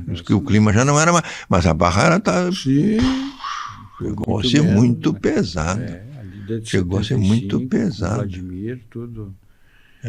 Não, o pessoal fala aí que a ditadura não foi tão ruim assim. O pessoal não sabe o que é, cara. O pessoal não sabe o que é. Quando nós chegamos a Porto Alegre, eu, o Ucha e o Kenny Braga, que a gente estava no curso, fazendo o mesmo curso, da mesma aula, e era lá de Livramento, a gente vivia juntos. Então a gente tinha uma rotina aqui em Porto Alegre. De manhã na aula, almoço no RU, e subia ali a João Pessoa, Salgado Filho, descia para a Rua da Praia e ficava na frente da livraria do Globo, para lá e para cá, andando, tentando paquerar, né? Porque ali a Rua da Praia era um desfile, né? As moças, as mulheres, meninas, tudo iam para lá, passavam os estudantes. Então ficava ali olhando o movimento. Tá? Num dia desse, entramos na Rua da Praia, assim, nós entramos na Rua da Praia, vamos em direção ao Uruguai, assim, 2 caras, assim, fulano, sim. DOPS. Vocês são de Livramento? Sim, são. Vocês vão ter que nos acompanhar. Mas é uma coisa muito rápida. Em 20 minutos vocês estão de volta. O nosso carro está aqui. Entramos no Camburão. Quando chegamos aqui no Palácio da Polícia, quando chegamos, o cara já nos tirou e já... Quando eu vi, eu estava numa solitária, num quarto fechado, escuro, sem luz, sem nada, trancado. E um em cada... Nos separaram, né? Pegaram eu, o Ucha e o Ken. Isso era à noite. Só foram nos tirar no dia seguinte, para tomar um café, para fazer um lanche e tal. E volto para lá. Ficamos 3 ou 4 dias nesse negócio, no quarto escuro, sem saber o que estava acontecendo, porque aí tu vai perdendo o senso do tempo, é um processo. O que tu imaginava ali, Omar? Tá louco, né? Então, porque tu vai perdendo o senso do tempo, tu vai te atemorizando, tu vai te fragilizando, aí depois que vem o interrogatório, né? Então ficamos uns 3 ou 4 dias ali na Solitária. Depois dos interrogatórios nos levaram era o Asilo Padre Cacique, que na época era o Serviço Social de Menores, era a FASC da época, né? E tinham feito lá uma ala para presos políticos, já tinha uns 20 caras quando nós chegamos lá. E tinha uma área para mulheres presidiárias, infratoras e tal, e foi onde nós ficamos aí. Era um salão assim grande, onde ficava toda a turma dos subversivos, né? Alguns tinham sido muito torturados, estavam avariados, sabe? E ficamos 19 dias presos, 20 dias, 19 dias. Um dia o cara chegou e disse assim, fulano, vem cá. Entregou os documentos, vocês podem ir embora. Não sabemos por que fomos presos. Nem porque foram soltos.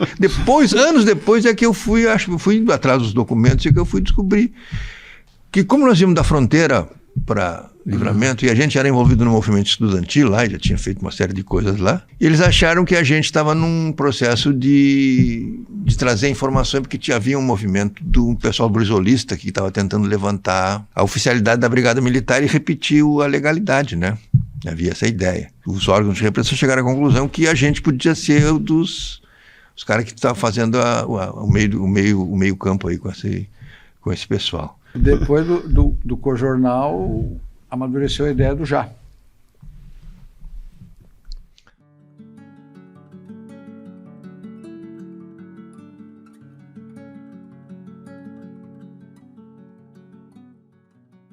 Fiquei em Livramento, né? Fui dirigir o jornal Na Plateia, que era de Livramento. Porque se eu estiver errado, você me corrige, mas eu vejo que tu tem uma ligação muito forte com o Ucha e com o Kenny Braga, e tu conseguiu levar eles de volta lá para fazer a Plateia de novo? Sim, nós somos colegas de ginásio. Nós começamos desde São duas pessoas que ainda merecem ter uma sim. mais... O Ucha é um cara espetacular, e o Kenny também, né? Boa, né? O Kenny é. Mas então, nós éramos colegas desde o ginásio. Quando eu era revisor, eles iam lá me visitar no jornal. E o Skosteg junto. O Skosteg depois. O Skosteg depois. E como eu era revisor, eu saía junto com os jornalistas, e eu tinha um certo privilégio, porque, jornalista da Plateia, Santana do Livramento, né? Então eles iam me visitar para sair junto comigo, para sair junto com a turma da redação, o Kenny e o Ucha, se enturmavam ali. Depois, nessa convivência, o Ucha acabou entrando no jornal como revisor e o Kenny também. Entende? Entraram os dois no jornal. O Kenny chegou a ser editorialista da Plateia. Né? Então, a nossa vivência vem desde aí. A minha primeira opção para sair de Porto Alegre não era nem Livramento. O Severo tinha armado um negócio para eu ir para a Bahia. A Gazeta Mercantil queria abrir uma sucursal em Salvador, e eles queriam que eu fosse para essa função lá em Salvador. Chegaram a alugar apartamento para mim, me mandaram passagem para Salvador. Mas aí era fim de ano e eu disse, não, antes de ir para Salvador, eu tenho que visitar minha mãe. Visitar minha mãe em Livramento, minha mãe estava velhinha, né? Visitar minha mãe em Livramento, lá ficar uns dias em Livramento e tal, depois eu vou. E fui para Livramento. Aí cheguei em Livramento, fui procurar o pessoal do jornal, né? Meus amigos do jornal. Aí cheguei lá, era um dia, hoje é a festa do jornal, era fim de ano, né? Hoje é a festa de fim de ano do jornal, vem aí, não, vai ter um churrasco e tal. Aí eu fui para a festa do jornal e me botaram ao lado do dono, o seu José Grisoli, uma figura muito interessante. Ele tinha um jornal em São Luís Gonzaga, um jornalzinho pequeno. E como a Plateia, o Toscano Barbosa, a ditadura militar acabou com o jornal dele, ele foi preso 11 vezes. Ele era uma figura, ele não aceitava que o Jango não era o presidente. Ele disse, não, o presidente do Brasil é o João Goulart. Ele não renunciou, ele fugiu, mas tem que restabelecer, tem que botar ele de volta. Não aceitava que o Jango não teve um ato para... Houve um golpe, né? E o jornal era um jornal democrata, não aceito. Então, assim, foi preso 11 vezes. E aí o Toscano vende, claro, quando deu o golpe, os milicos foram para cima dele e aquele comércio de Livramento, todos os caras muito reacionários ali, tudo de direita, cortaram todos os anúncios, tá? Ele ficou inviabilizado e vendeu para esse grupo de São Luís Gonzaga. Mas eles eram uma região lá da Serra, é diferente, na fronteira ali é outro ethos, né? É outro ambiente, é outra cultura, é outra coisa. Eles não foram bem sucedidos, né? Não foram bem. O jornal piorou, não souberam resolver, não sabiam, estava mal. E eu sentei ao lado do cara, e como é que tá? Ele disse, tá muito mal. Eu já, inclusive, coloquei à venda o jornal. Já tá uns 6 meses eu estou tentando vender, ninguém quer comprar essa bomba, não sei o que e tal. E eu, com a minha velha tese, disse, não, mas a gente não fecha jornal. Você não devia fechar esse jornal, tem que achar uma saída, tem que ter uma solução. E vai naquele papo e conversa, certa altura o cara meio irritado já comigo, disse assim, mas vem cá, você está insistindo tanto para não fechar, por que tu e teus companheiros não compram o jornal? Tu, Ucho, Kenny, Braga, por que vocês não compram? Nós não temos dinheiro, nós somos assalariados, não temos grana nenhuma. Não, mas eu dou um jeito. Eu dou um jeito para facilitar para vocês. Eu quero me livrar desse jornal. Tá, que jeito? Não sei. Faz uma proposta, um arrendamento, uma venda e tal. Então, um arrendamento é uma boa ideia. Aí dali liguei para o Ucho e para o Kenny. Vamos arrendar um jornal? Vamos! Arrendar um jornal na cara e na coragem. Fui para lá. Kenny, Braga, o Danilo, aí entrou o Skosteg, aí entrou o Hélio Gama, aí entrou o Severo, entrou um monte de gente na sociedade da plateia. Eram 5 ou 6. Mas nenhum deles se mexeu para nada. Eu fui para lá e eles, de vez em quando, mandavam uns artigos, umas coisas. Mas o nosso entendimento era de que eu ficaria 1 ano, 1 ano e meio, até botar de pé o negócio. Só que nenhum deles quis ir, né? Nenhum deles quis ir para Livramento pegar o jornal, que é uma trabalheira do cão. Enfim, não quiseram. E aí eu fiquei 2 anos e meio. Quando chegou o final de 2 anos e meio, já tinha passado todo esse troço aí, negócio da prisão. Eu disse, não, agora eu vou sair de Livramento. Aí voltei para Porto Alegre, voltei para a Gazeta Mercantil. Apesar daquela pataquada da Bahia, que eu não fui, deixei os caras na mão, eles me aceitaram de volta. Aí fiquei aqui em Porto Alegre, fazendo um programa de televisão, que era entrevistar empresários, né? Entrevistava empresários. E depois o programa foi bem sucedido e se expandiu para Santa Catarina. E aí eu fui fazer o programa em Santa Catarina. Tinha só o programa, que fazia com uma televisão, a TV Barriga Verde, lá, eu usava um horário na TV Barriga Verde. E eu disse, não, mas vamos abrir uma sucursal em Florianópolis. Florianópolis está desabrochando o negócio do turismo, estava começando o negócio do turismo, né?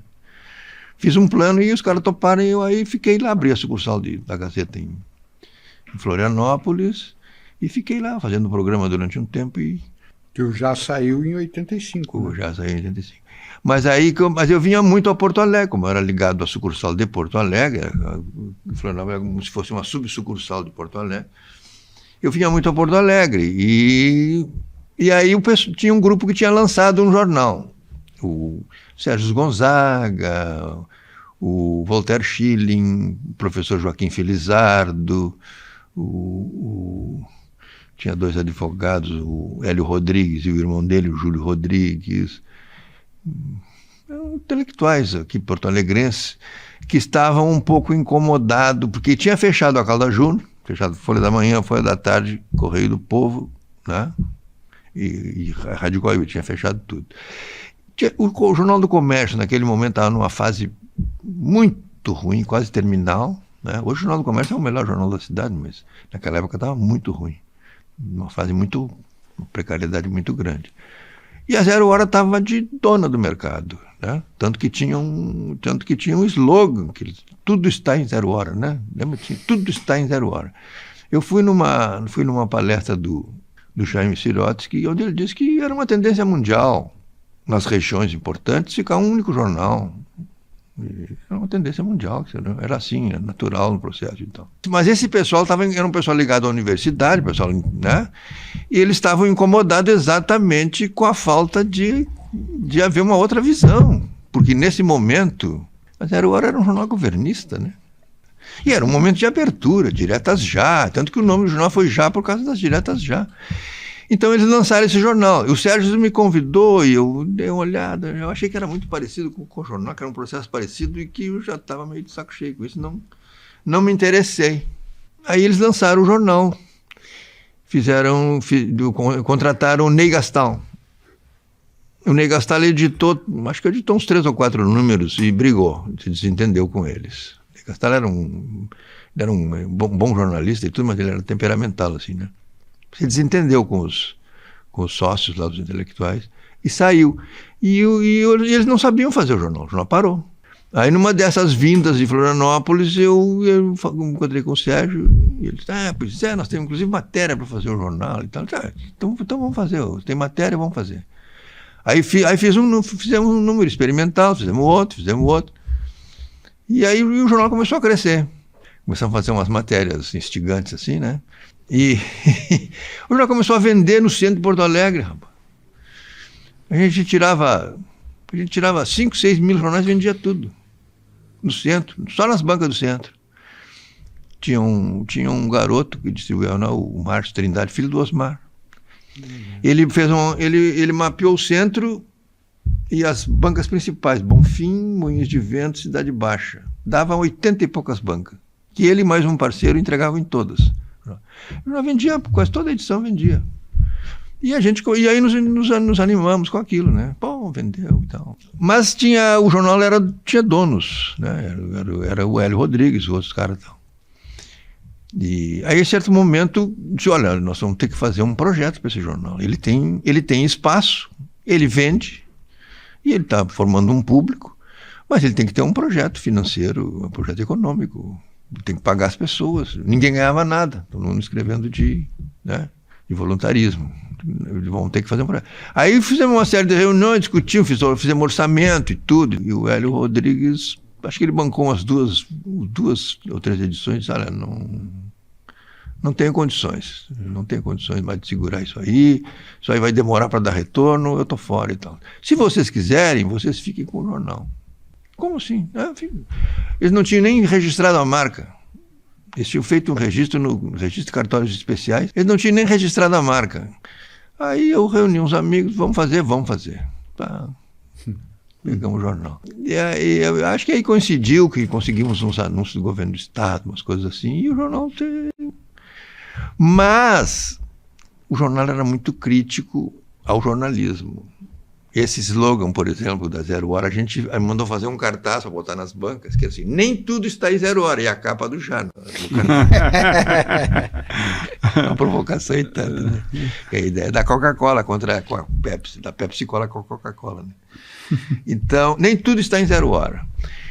E depois fizemos uma entrevista muito com o Breno Caldas, porque o Breno Caldas era o vice-rei, né, do Rio Grande.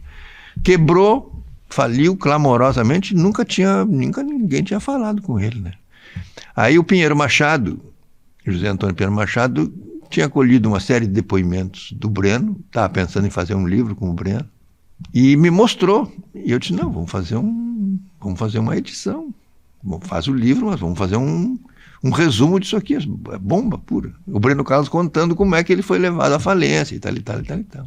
E aí começou, esses dois, essa do Breno, e aí o Breno metia o pau na RBS, né, no Maurício, que o Maurício participou de uma conspiração para derrubar ele, com o Mafuz, o Antônio Mafuz, e com o Jair Soares, o governo do estado, a MPM, que era a principal agência, e mais o Maurício, fizeram um conluio ali para ferrar com ele e tal. Ele fala isso na entrevista, né? Pegou muito mal. Então, aí a Zero Hora tinha uma turma muito agressiva na distribuição, e aí eles começaram a pressionar as bancas, os donos de banca de jornal. O fim dos jornais de bairro, né? Eles não queriam mais jornal. Depois. Começaram a pressionar. Aí, de repente, aquelas bancas que vendiam o nosso jornal começaram a não aceitar. Depois desse jornal do Breno, aí nós fizemos um jornal sobre...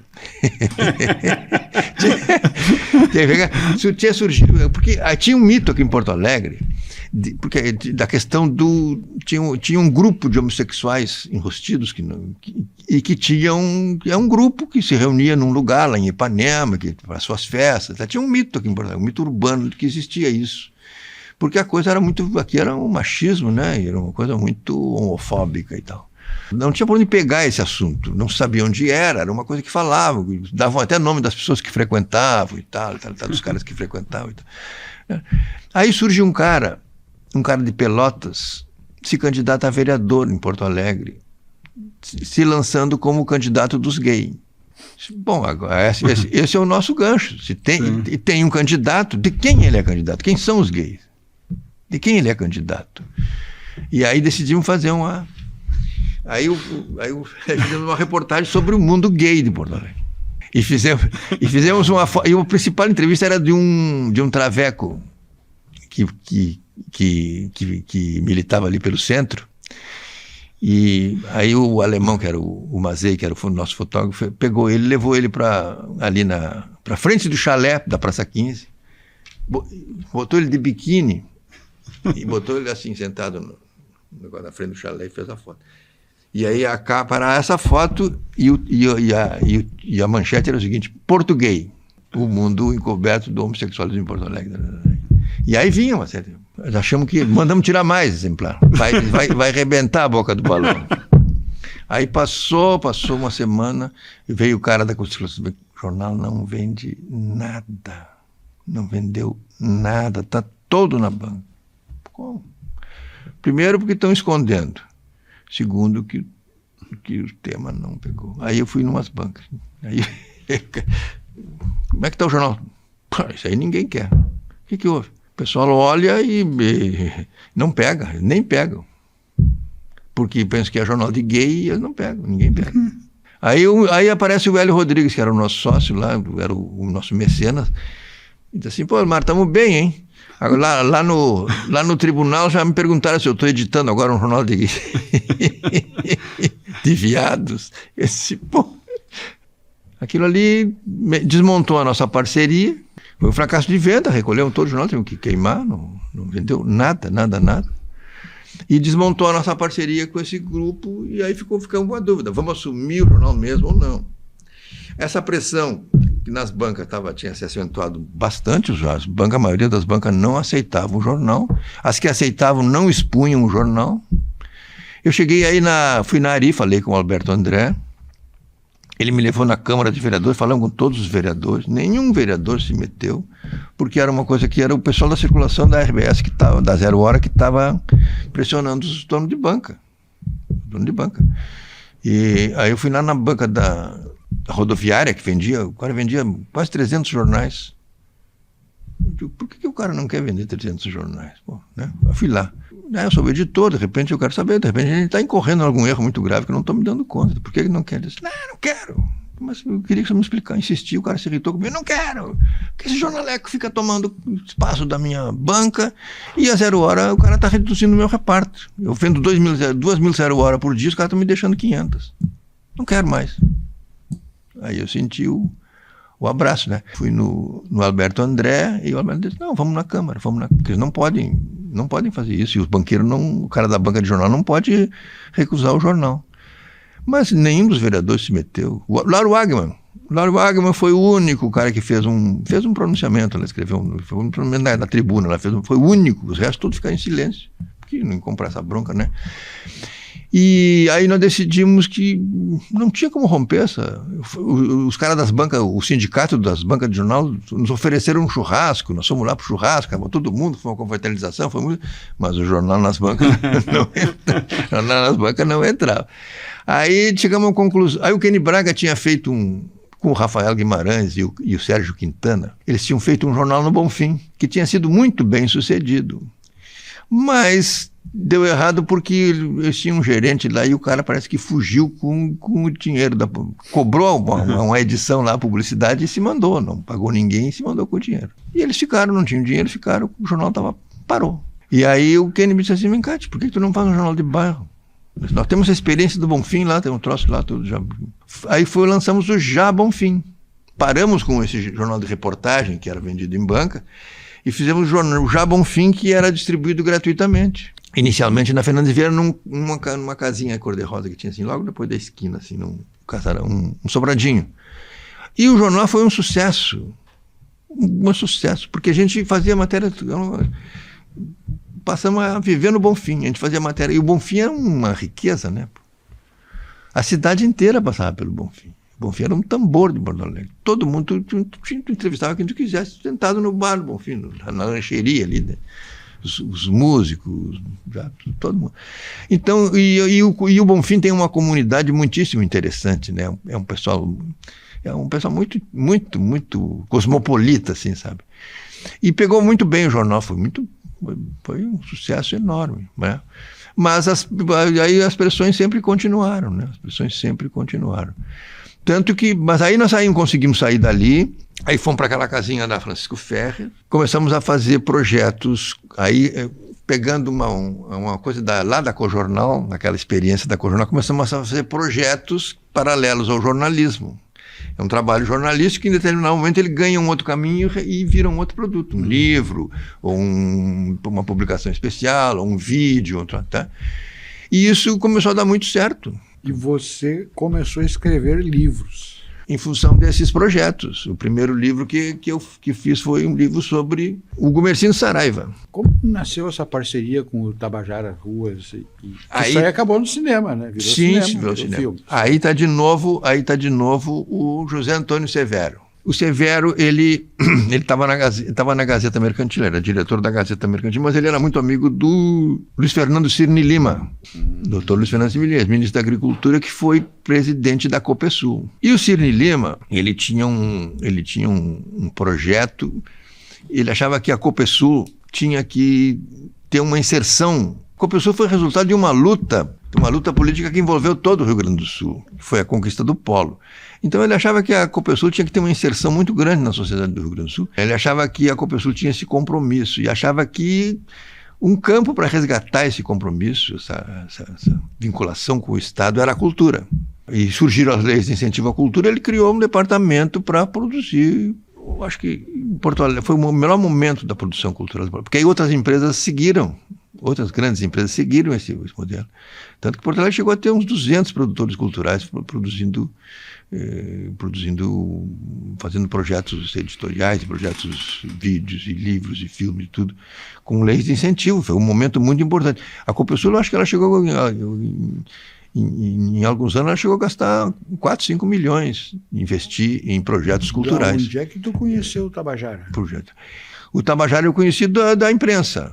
Eu acho que o tempo da Folha da Tarde, o Tabajara já andava por lá. E o Severo era muito amigo do Tabajara, e a gente era fã do Tabajara, dos livros do Tabajara e tal. E esse projeto cultural da Copesul se organizou basicamente em duas linhas. Patrimônio cultural, né? Aí Museu Simões Lopes Neto, lá em Bagé, uma reabilitação de uma igreja. Sabe? Patrimônio cultural do Estado e produção de conteúdo cultural, livros de história, reedições, lançamentos e tudo. Tá? E aí nas discussões, tem que escolher então o que vamos fazer. Tinha uma discussão dessa questão do gauchismo aqui no Rio Grande do Sul, do CTG, desse troço tudo, né? Apareceu a ideia de se falar da Revolução de 93, que é um episódio histórico que os gaúchos omitem, né? Durante muito tempo foi obscurecido, e tem até um historiador que diz que esse episódio não deve ser objeto dos estudos historiográficos, porque ele é um ponto fora da curva da história do Rio Grande do Sul, não tem nada a ver com a história do Rio Grande do Sul. Portanto, não aborda esse...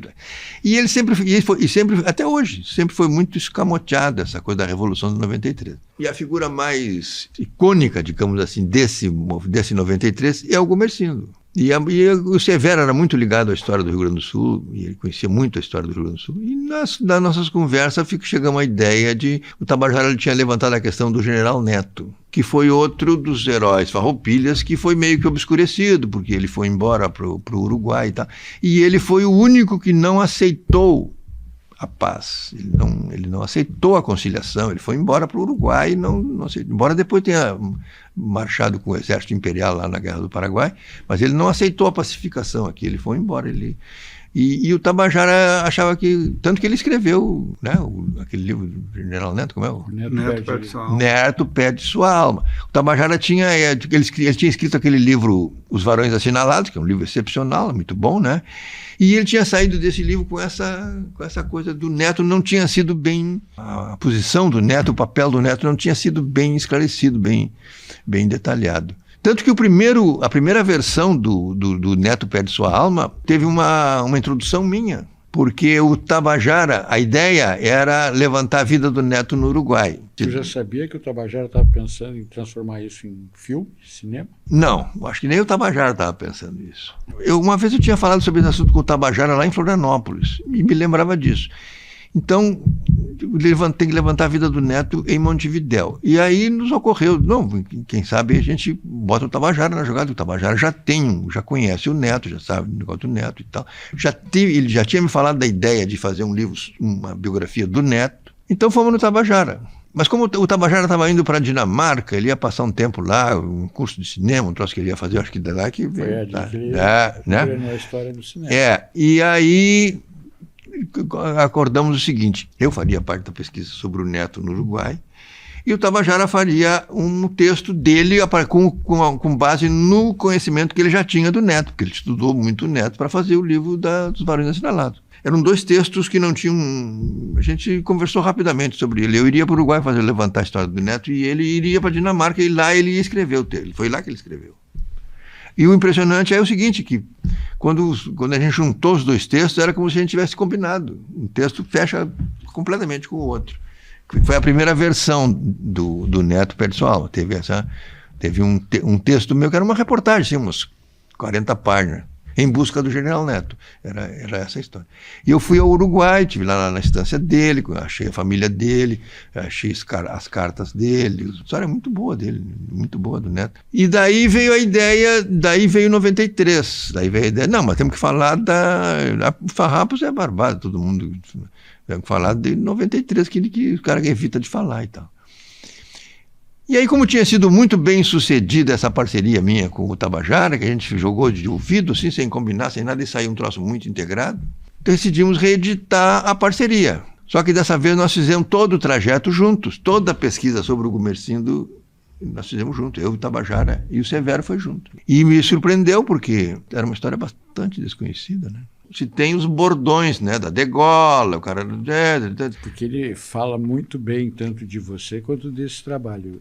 Minha curiosidade é como é que o filme, como é que desse trabalho vocês pensaram no cinema? Não, aí é com o Tabajara. Uhum.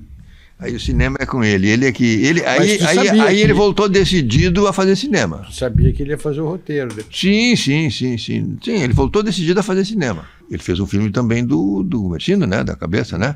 Sim. Esse filme que ele fez, nós chegamos a discutir assim algumas coisas, né? Quando ele começou a pensar no filme, né? Mas depois eu vi que ele tinha o filme muito na cabeça dele e que não era ele tinha que fazer, porque tinha tudo. Com vontade de desenvolver essa coisa de roteiro? Pois eu me considero muito inepto para roteiro, nunca tentei. Nunca fui para Dinamarca? Nunca fui para Dinamarca, né? Tu falou da televisão, eu não me sentia bem na televisão, tive várias oportunidades de ir para a televisão, não me sentia bem, eu não gostava de estar na frente das câmeras, não me sentia cômodo, né? E achava a televisão, era um preconceito bobo meu, achava a televisão um pouco subjornalismo, sabe? Um troço meio mais barulho do que realidade, tá?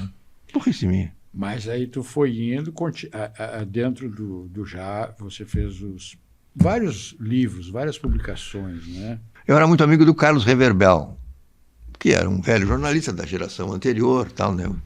E o Carlos Reverbel era um dos jornalistas que escrevia sobre história. Ele fez vários livros de história, né? Ele era um jornalista da área cultural e tal, foi editor do Caderno de Cultura do Rio do Povo durante muitos anos. Mas ele era um cara bastante estudioso da história e escreveu alguns livros de história muito interessantes. E ele é um cara que insistia muito. Ele achava assim que uma das grandes fraquezas dos jornalistas, uma grande fragilidade da formação dos jornalistas, era a falta do conhecimento histórico. Ele diz: os jornalistas não conhecem história, não se interessam por história. Eles só quando eles precisam de alguma informação de história, eles vão atrás. Mas eles não têm uma base que, até para o que eles vão colher, seja o melhor possível. E no Cojornal, a gente chegou um momento em que tratar de temas históricos surgiu como uma saída para te abordar certas coisas. Porque tu fez a História Ilustrada do Rio Grande do Sul, que é uma coisa que foi um marco, né? Sim. Tá na 4ª edição, a História Ilustrada do Rio Grande do Sul. Os fascículos vieram encartados na Zero Hora. Começou encartado na Zero Hora. No Cojornal, certos temas que não dava para abordar sem ter problema, a gente descobriu, dessas conversas com o próprio Reverbela, descobriu que podia sair pelo viés histórico. Te dou um exemplo, anistia, por exemplo. Tu tinha 20 mil exilados brasileiros, 10, 20 mil exilados brasileiros pedindo anistia para voltar para o país, mas não podia falar em anistia nem exilado político. O que o Reverbela disse assim? Vem cá, tia, essa não é a única anistia, o Brasil sempre deu anistia. Dom Pedro deu anistia, o Floriano deu anistia, sempre foi anistia. Cuidado. Sempre houve anistia no Brasil, né? Verdade. Então, Estamos de novo, avançar muito nessa tese. Estamos de novo com o problema. Vamos chegar não, mas anistia, em 8 de janeiro. Mas anistia após uma condenação, né? Mas enfim, e vamos fazer uma matéria sobre a história das anistias no Brasil. E ainda era vivo o Flores da Cunha, que foi exilado e foi beneficiado por uma anistia. Fizemos uma entrevista com o Javelinho no Cojornal, né? Então era uma maneira de abordar a questão da anistia de uma maneira que não atraísse a ira dos milicos. E funcionou porque foi uma das edições que mais vendeu. Aí tem. Depois outra coisa, o Brizola, por exemplo. Era proibido falar o nome do Brizola. Aí o André Pereira, eu acho que foi o André Pereira, mas a gente queria falar do Brizola, o Brizola estava no exílio aqui do lado e não podia falar o nome dele. Aí não sei se foi, tem uma ideia, não, vamos fazer o seguinte, vamos fazer uma matéria, vamos numa escola primária, ou num ginásio, coisa assim, e vamos perguntar para as crianças quem é o Leonardo Brizola. E aí foi numa escola aí, eu não me lembro quem era o repórter, foi numa escola e reuniu a gurizada e perguntou, e ninguém sabia. Que loucura. Ninguém sabia quem era o Leonardo Brizola. Pô, tinha sido governador do estado, uma liderança. A gurizadinha de 10, 12 anos não sabia quem era. E a matéria foi isso. Conseguimos botar o nome do Brizola no ar. Então, esse foi o começo dessas pautas que a gente chama de jornalismo histórico. E que se revelaram muito, muito, muito produtivas e muito interessantes para a própria formação do cara. E como é que saiu o Prêmio ESSO? Porque nós estamos falando disso aí em 97, 98. Por exemplo, eu sei que um que deu muito certo foi os Pioneiros da Ecologia, né? Pioneiros da Ecologia também. 2001, né? 2001 também. Não, eu falei do Luiz Fernando. O Sidney Lima é um cara cujo papel teria que ser reavaliado aí, né? O Tabajara também acha isso. Ele foi um cara ele tinha uma visão muito, muito clara e muito precisa, assim, de como a questão cultural ela é importante. E uma coisa importante, porque ele era um empresário, né? Um cara extremamente bem sucedido. Sim. Não, mas ele tinha uma alta preocupação com isso. E ele patrocinou coisas espetaculares. Mas como é que você vê hoje a imprensa, depois de tudo isso que tu nos contou, de como era a tua trajetória?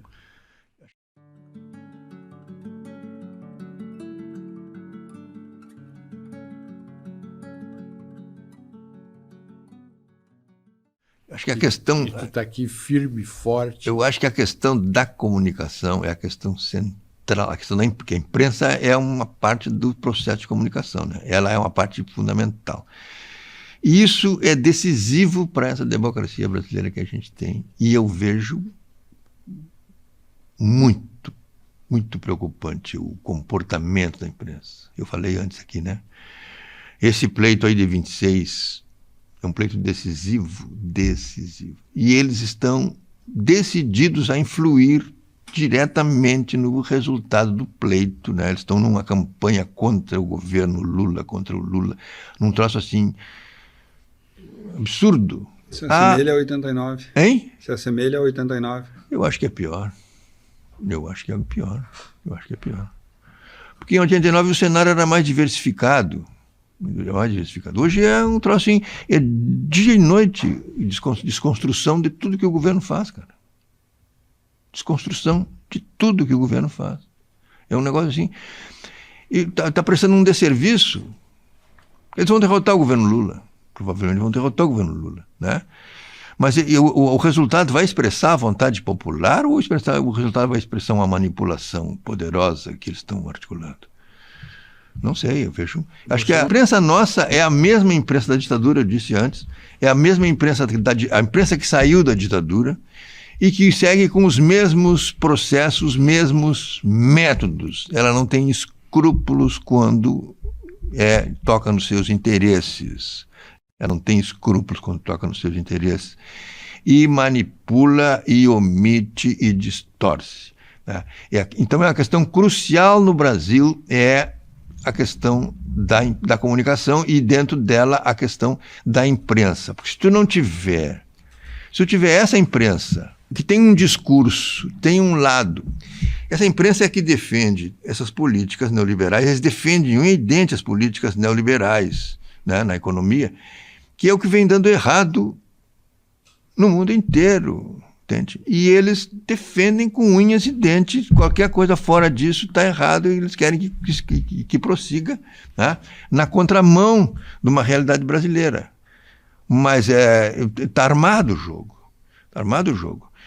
E o que aconteceu? A imprensa ela hoje está restrita a poucos grupos, mas são os mesmos grupos com a mesma prática e com a mesma orientação. Ela está completamente distante da população. Primeiro que ela ficou menor. Se fragmentou um pouco a audiência, né? Fragmentou a audiência e eles reduziram, porque hoje as redações são mínimas. Não tem cobertura jornalística. Esses grupos dominam a comunicação e eles têm um esquema muito precário de cobertura. Eles têm um esquema muito pequeno de cobertura. 0 Hora aqui deve ter 30 pessoas na redação. Num estado de 11 milhões de pessoas, tu tem um grupo desse tamanho, tu tem uma redação com 30, 40 pessoas, não existe, cara. Né? Todas as redações estão subdimensionada, pouca gente, não tem repórter, tem áreas importantes sem coberturas, né? Tem uma cúpula, a maioria deles são PJs, né? Que são os caras bem informados, que são influentes, que fazem aquele jogo ali, mas isso não é uma cobertura jornalística, isso é uma falácia, entende? Um discurso. Porque as fontes me informaram que vai acontecer isso, que vai acontecer aquilo. E como é que você vê as redes sociais, a entrada da internet? Como é a convivência? Eu acho que as redes sociais são meio. As redes sociais são meio. Claro, tem gente gerando conteúdo nas redes e difundindo, mas as redes é meio que uma terra sem lei, né? Eu acho que não tem como substituir uma instituição de profissionais, formada por profissionais, com um compromisso constitucional, um compromisso ético, porque o Brasil é um dos únicos países no mundo em que tem na Constituição o direito à informação. É um direito do cidadão, um direito à informação. Né? E, no entanto, não tem uma estrutura para garantir o cumprimento desse direito. E os veículos de comunicação são uma concessão pública. E os veículos são uma concessão pública a serviço de interesses privadíssimos. Nunca prestam contas de nada. E, no entanto, determinadas atitudes deles são quase criminosas. Né? Mas não prestam contas para ninguém. O governo Lula, por sua vez, os governos da esquerda, por sua vez, não souberam até hoje dar um encaminhamento mínimo para a questão da comunicação. Porque a questão da comunicação não é uma questão da comunicação do governo, não é o governo. A questão da comunicação é uma questão de uma política de Estado. Nós temos que ter um sistema de informações no país, entende? Para a informação chegar na cidadania, informação confiável, tem que ter um sistema institucional, tem que ter veículos profissionalizados, tem que ter uma imprensa, sabe, responsável. Não tem saída, senão tu não vai ter, porque como é que a cidadania vai se mobilizar, vai se envolver, se ela não tem as informações? Hoje as informações são totalmente... A ênfase das informações é na coisa que a imprensa considera fundamental e que geralmente não é fundamental, para a população não é fundamental, nem para tomar suas decisões. Tu acha que haverão mudanças nesse sistema a curto prazo, a ponto de a gente conseguir, para o ano que vem, ter um outro panorama de... Eu acho que a sociedade brasileira, apesar de tudo, ela é uma sociedade que se democratiza. A sociedade brasileira tem dado sinais de que ela aposta na democracia. Entende? Às vezes até com posições equivocadas, mas vê que ninguém questiona a questão da democracia, né? Não, democracia não, democracia. Né? Eu acho que isso é um... A sociedade brasileira ela acredita nisso, ela aposta nisso, na questão da democracia. Mas tem duas coisas distorcidas nesse processo. Um é a representatividade, que ela é mais fruto do dinheiro, das campanhas eleitorais milionárias, do que de uma representatividade verdadeira, e isso dá nesse Congresso que está lá. Uhum.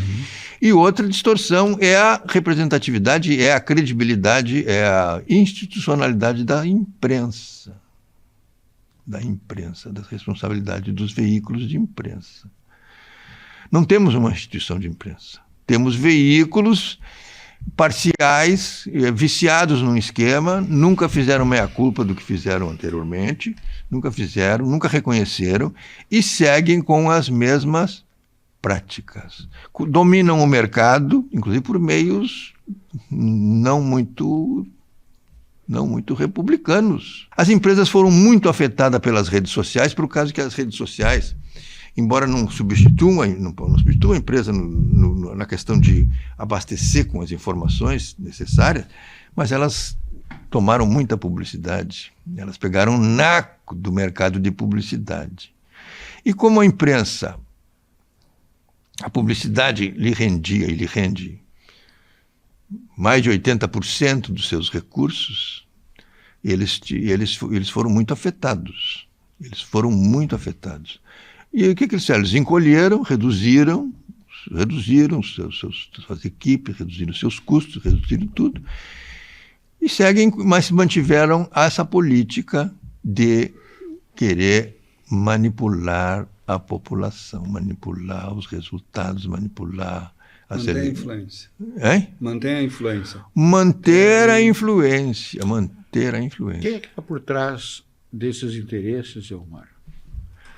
Porque é uma loucura tu desestabilizar um país, tu desmontar uma rede de comunicação, tu deixar de informar as pessoas. Isso pode gerar um futuro muito... Olha, eu não acredito que as empresas vão...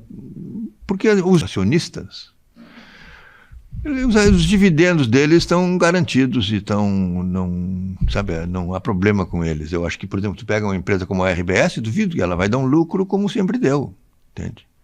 Sempre deu. Então, os dividendos dos acionistas estão garantidos. O que não está garantido é o cumprimento dessa função que a imprensa tem, que seria de esclarecer a população, informar a população, né? Isso aí não. Eu não acredito que venha. Aí tem a questão do governo. O governo tinha que pensar numa política de comunicação para o país.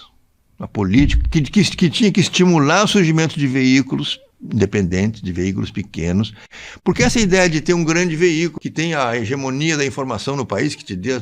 Isso é uma coisa do século passado e uma coisa da ditadura, entende? Hoje, tu teria que ter um universo diversificado de veículos, mas veículos responsáveis, entende? Porque o fato dos veículos terem posições e ponto de vista diferentes é uma coisa. Agora, manipular a informação, omitir a informação, sabe? E é outra coisa, bem diferente, que é o que os caras fazem. Então, vai ter que surgir, eu acho que vai ter que surgir, o governo deveria, até hoje não deu sinais que pensa isso, ter uma política que estimule... Tu vê, aqui nós temos aqui no Porto Alegre, temos 4 ou 5 veículos pequenos que são bons veículos, são importantes. Matinal, tem o Matinal, tu tem o Sul 21, tu tem o Brasil de Fato, tu tem o Extra Classe, tu tem o Já. Se esse pessoal tivesse apoio, eles podiam estar produzindo um material muito mais qualificado e muito mais... Entende? Porque o que acontece? Os jornais trabalham com uma pauta restrita. Aí eles tiveram que encolher, eles cortaram o custo e tudo, e eles hoje priorizam a pauta restrita, que é a pauta dos seus interesses. Essa é a pauta que existe para eles. Como é que tu vai levantar outra pauta? Como é que tu vai fugir dessa pauta? Só se tu tiver meios para ir atrás das informações que vão te trazer outras pautas. Entende? Tu não tem como ler. O pessoal do Matinal, eles fazem belas matérias, mas eles são 2 ou 3. 2 ou 3. Tu está numa cidade de 1,5 milhão de habitantes. Tu está num estado de 11 milhões de habitantes. Tu tinha que ter uma... A gente estava falando das sucursais. Tu tinha aqui só das sucursais, tu tinha 30, 40 jornalistas de alta qualidade operando em Porto Alegre. Entende? Eu acho que 30, 40 não tem nem na RBS hoje. Não tem. Então não tem. É um deserto de meios. Falta os meios de comunicação. E os que tem são esses, hegemônicos, manipuladores, com interesse. O interesse deles é o interesse do capital financeiro, né? O interesse do mercado. É um ponto crucial da vida brasileira, de extrema complexidade, mas eu acho que a sociedade, se ela vai se democratizar, ela vai ter que achar esses caminhos.